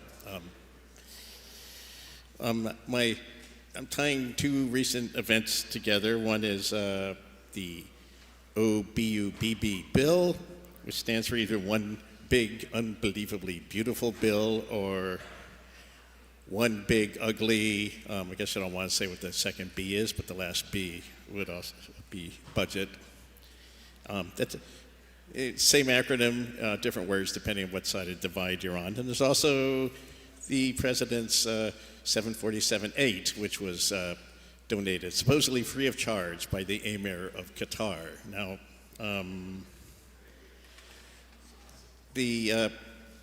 and actually, the U.S. Constitution doesn't actually allow the President to accept a gift from the Emir of Qatar or any other foreign potentate, but they did find a loophole where the Department of Defense could accept it, and ostensibly it's worth $400 million. It's actually worth $100 million or less. So first of all, I'm proposing that he sell it for $90 million. Do whatever he wants with it. He could go get a bunch of $10,000 bills from the Treasury with New Hampshire's Cornish, New Hampshire's own native son, Salmon P. Chase. I know you probably, and give each of our nation's 900 billionaires a tax break, because the OBUBB, the point of it is to take resources away from hardworking, ordinary Americans to give them to our billionaires. We have 900 billionaires here in the U.S., out of the 3,000 worldwide. I'm not sure. I will say I'm not sure. It's being tied up in the Senate. The Senate's not quite as, U.S. Senate is not quite as convinced of the wisdom of it. But, and actually our 900 billionaires, I believe they're feeling anxious. They don't like the political and economic chaos of our past few months any more than we do. And actually one of our billionaires is Alex Karp, who lives up in the North Country. I know which town he lives in, but I guess I don't need to say which town it is. And one of the things in the OUBB is the one big, ugly, or unbelievably beautiful database bill, which would be a database that would, it was originally they were just going to cover all the non-citizens who live in the United States, but they've decided to apply it to the citizens, so every interaction with the government would be in one database, except of course for gun ownership because of the Second Amendment, but everything else will be tied together. And I have severe doubts about the project, but it means a few more billion or so in Alex Karp's pocket, and perhaps it'll trickle down to us ordinary Granite Staters. So anyway, and I also just wanted to say what's going on in California is not normal. Well, the protests are normal. First of all, they've been mostly nonviolent, but the sending in the National Guard without the governor's permission, that is not normal. And so I'll just quickly quote before I close with a few words from the governor of California. And yes, I think I do. But when Donald Trump sought blanket authority to commandeer the National Guard, he made that order apply to every state in the nation, including New Hampshire. This is about all of us. This is about you. California may be first, but it clearly will not end here. Other states are next. Democracy is next. Democracy is assaulted right before our eyes. So anyway, hopefully, so I say what's going on in California is bad, and we should defend our state sovereignty here in New Hampshire if and when, and I'm sure it probably will be threatened.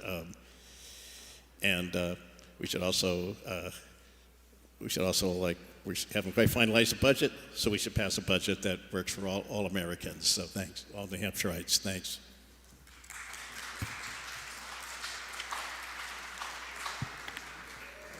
For what reason does the member rise? Mr. Speaker, I would move that the remarks of the member from Manchester about pride be placed in the permanent journal. Without objection.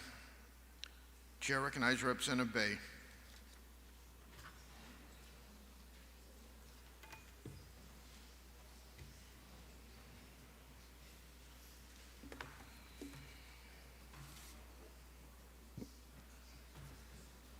Mr. Speaker, honorable colleagues, fellow citizens of New Hampshire, and my sister in the gallery. I rise today not just as a legislator, not just as a resident of our great state, but as someone who claims this nation and this work with full weight of belonging. I am Luz Bay. I serve proudly in this chamber, and I call New Hampshire my home. Exactly a week ago, I spoke at this very podium about the Independence Day celebration of my home country, the Philippines. Shortly after my speech, I was asked how someone who calls the Philippines my home country is allowed to serve in this house.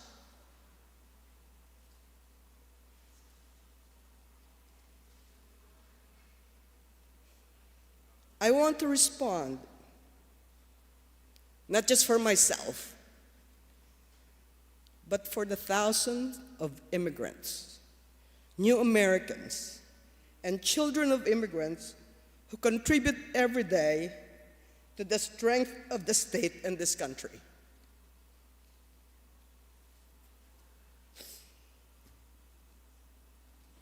Let me say it clearly. I am here because I belong here.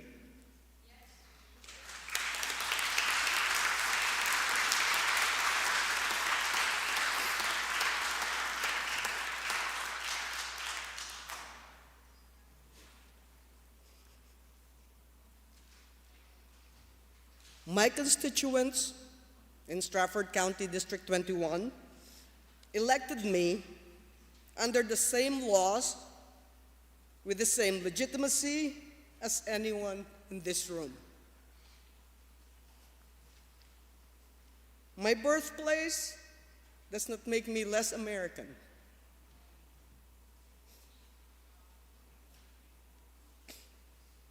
My accent does not disqualify me from public service.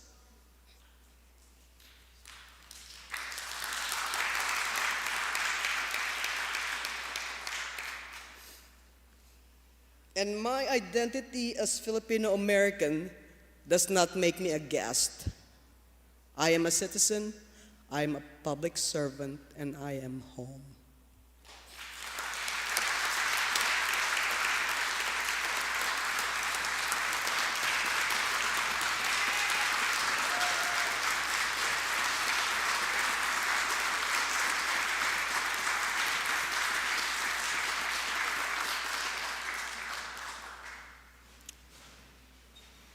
Let us also remember something fundamental.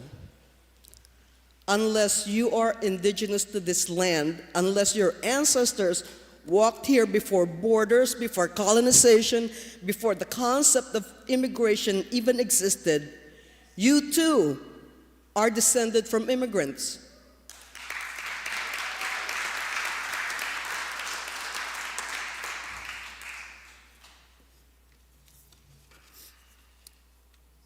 Some of our families came centuries ago.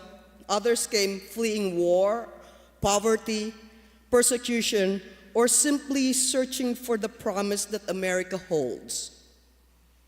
My story is part of that American story. It is not a footnote.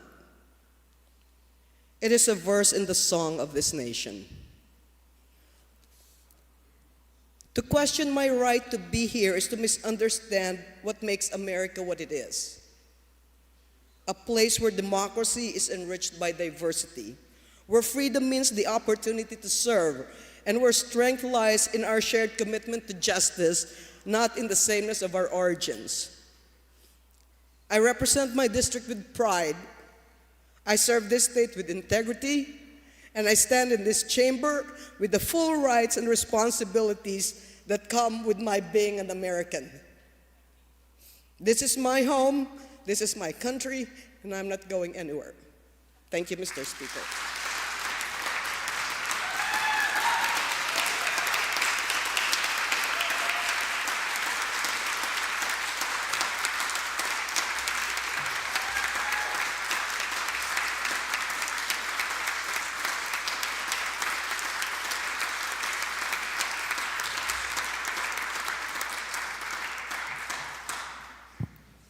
what reason does a member rise? To make a motion, Mr. Speaker, State your motion. I move that our colleague from Dover's remarks be placed in the permanent journal. Without objection. Seeing that we have lost so many people as we had the safety drill we were going to have, makes no sense at this point. So, Representative Osborne moves that the House stand in recess for the purpose of enrolled bill amendments, enrolled bills reports, and receiving messages. Are you ready for the question? All those in favor say aye. Those opposed, nay. The ayes have it. The House is in recess until Thursday, June 26, 2025.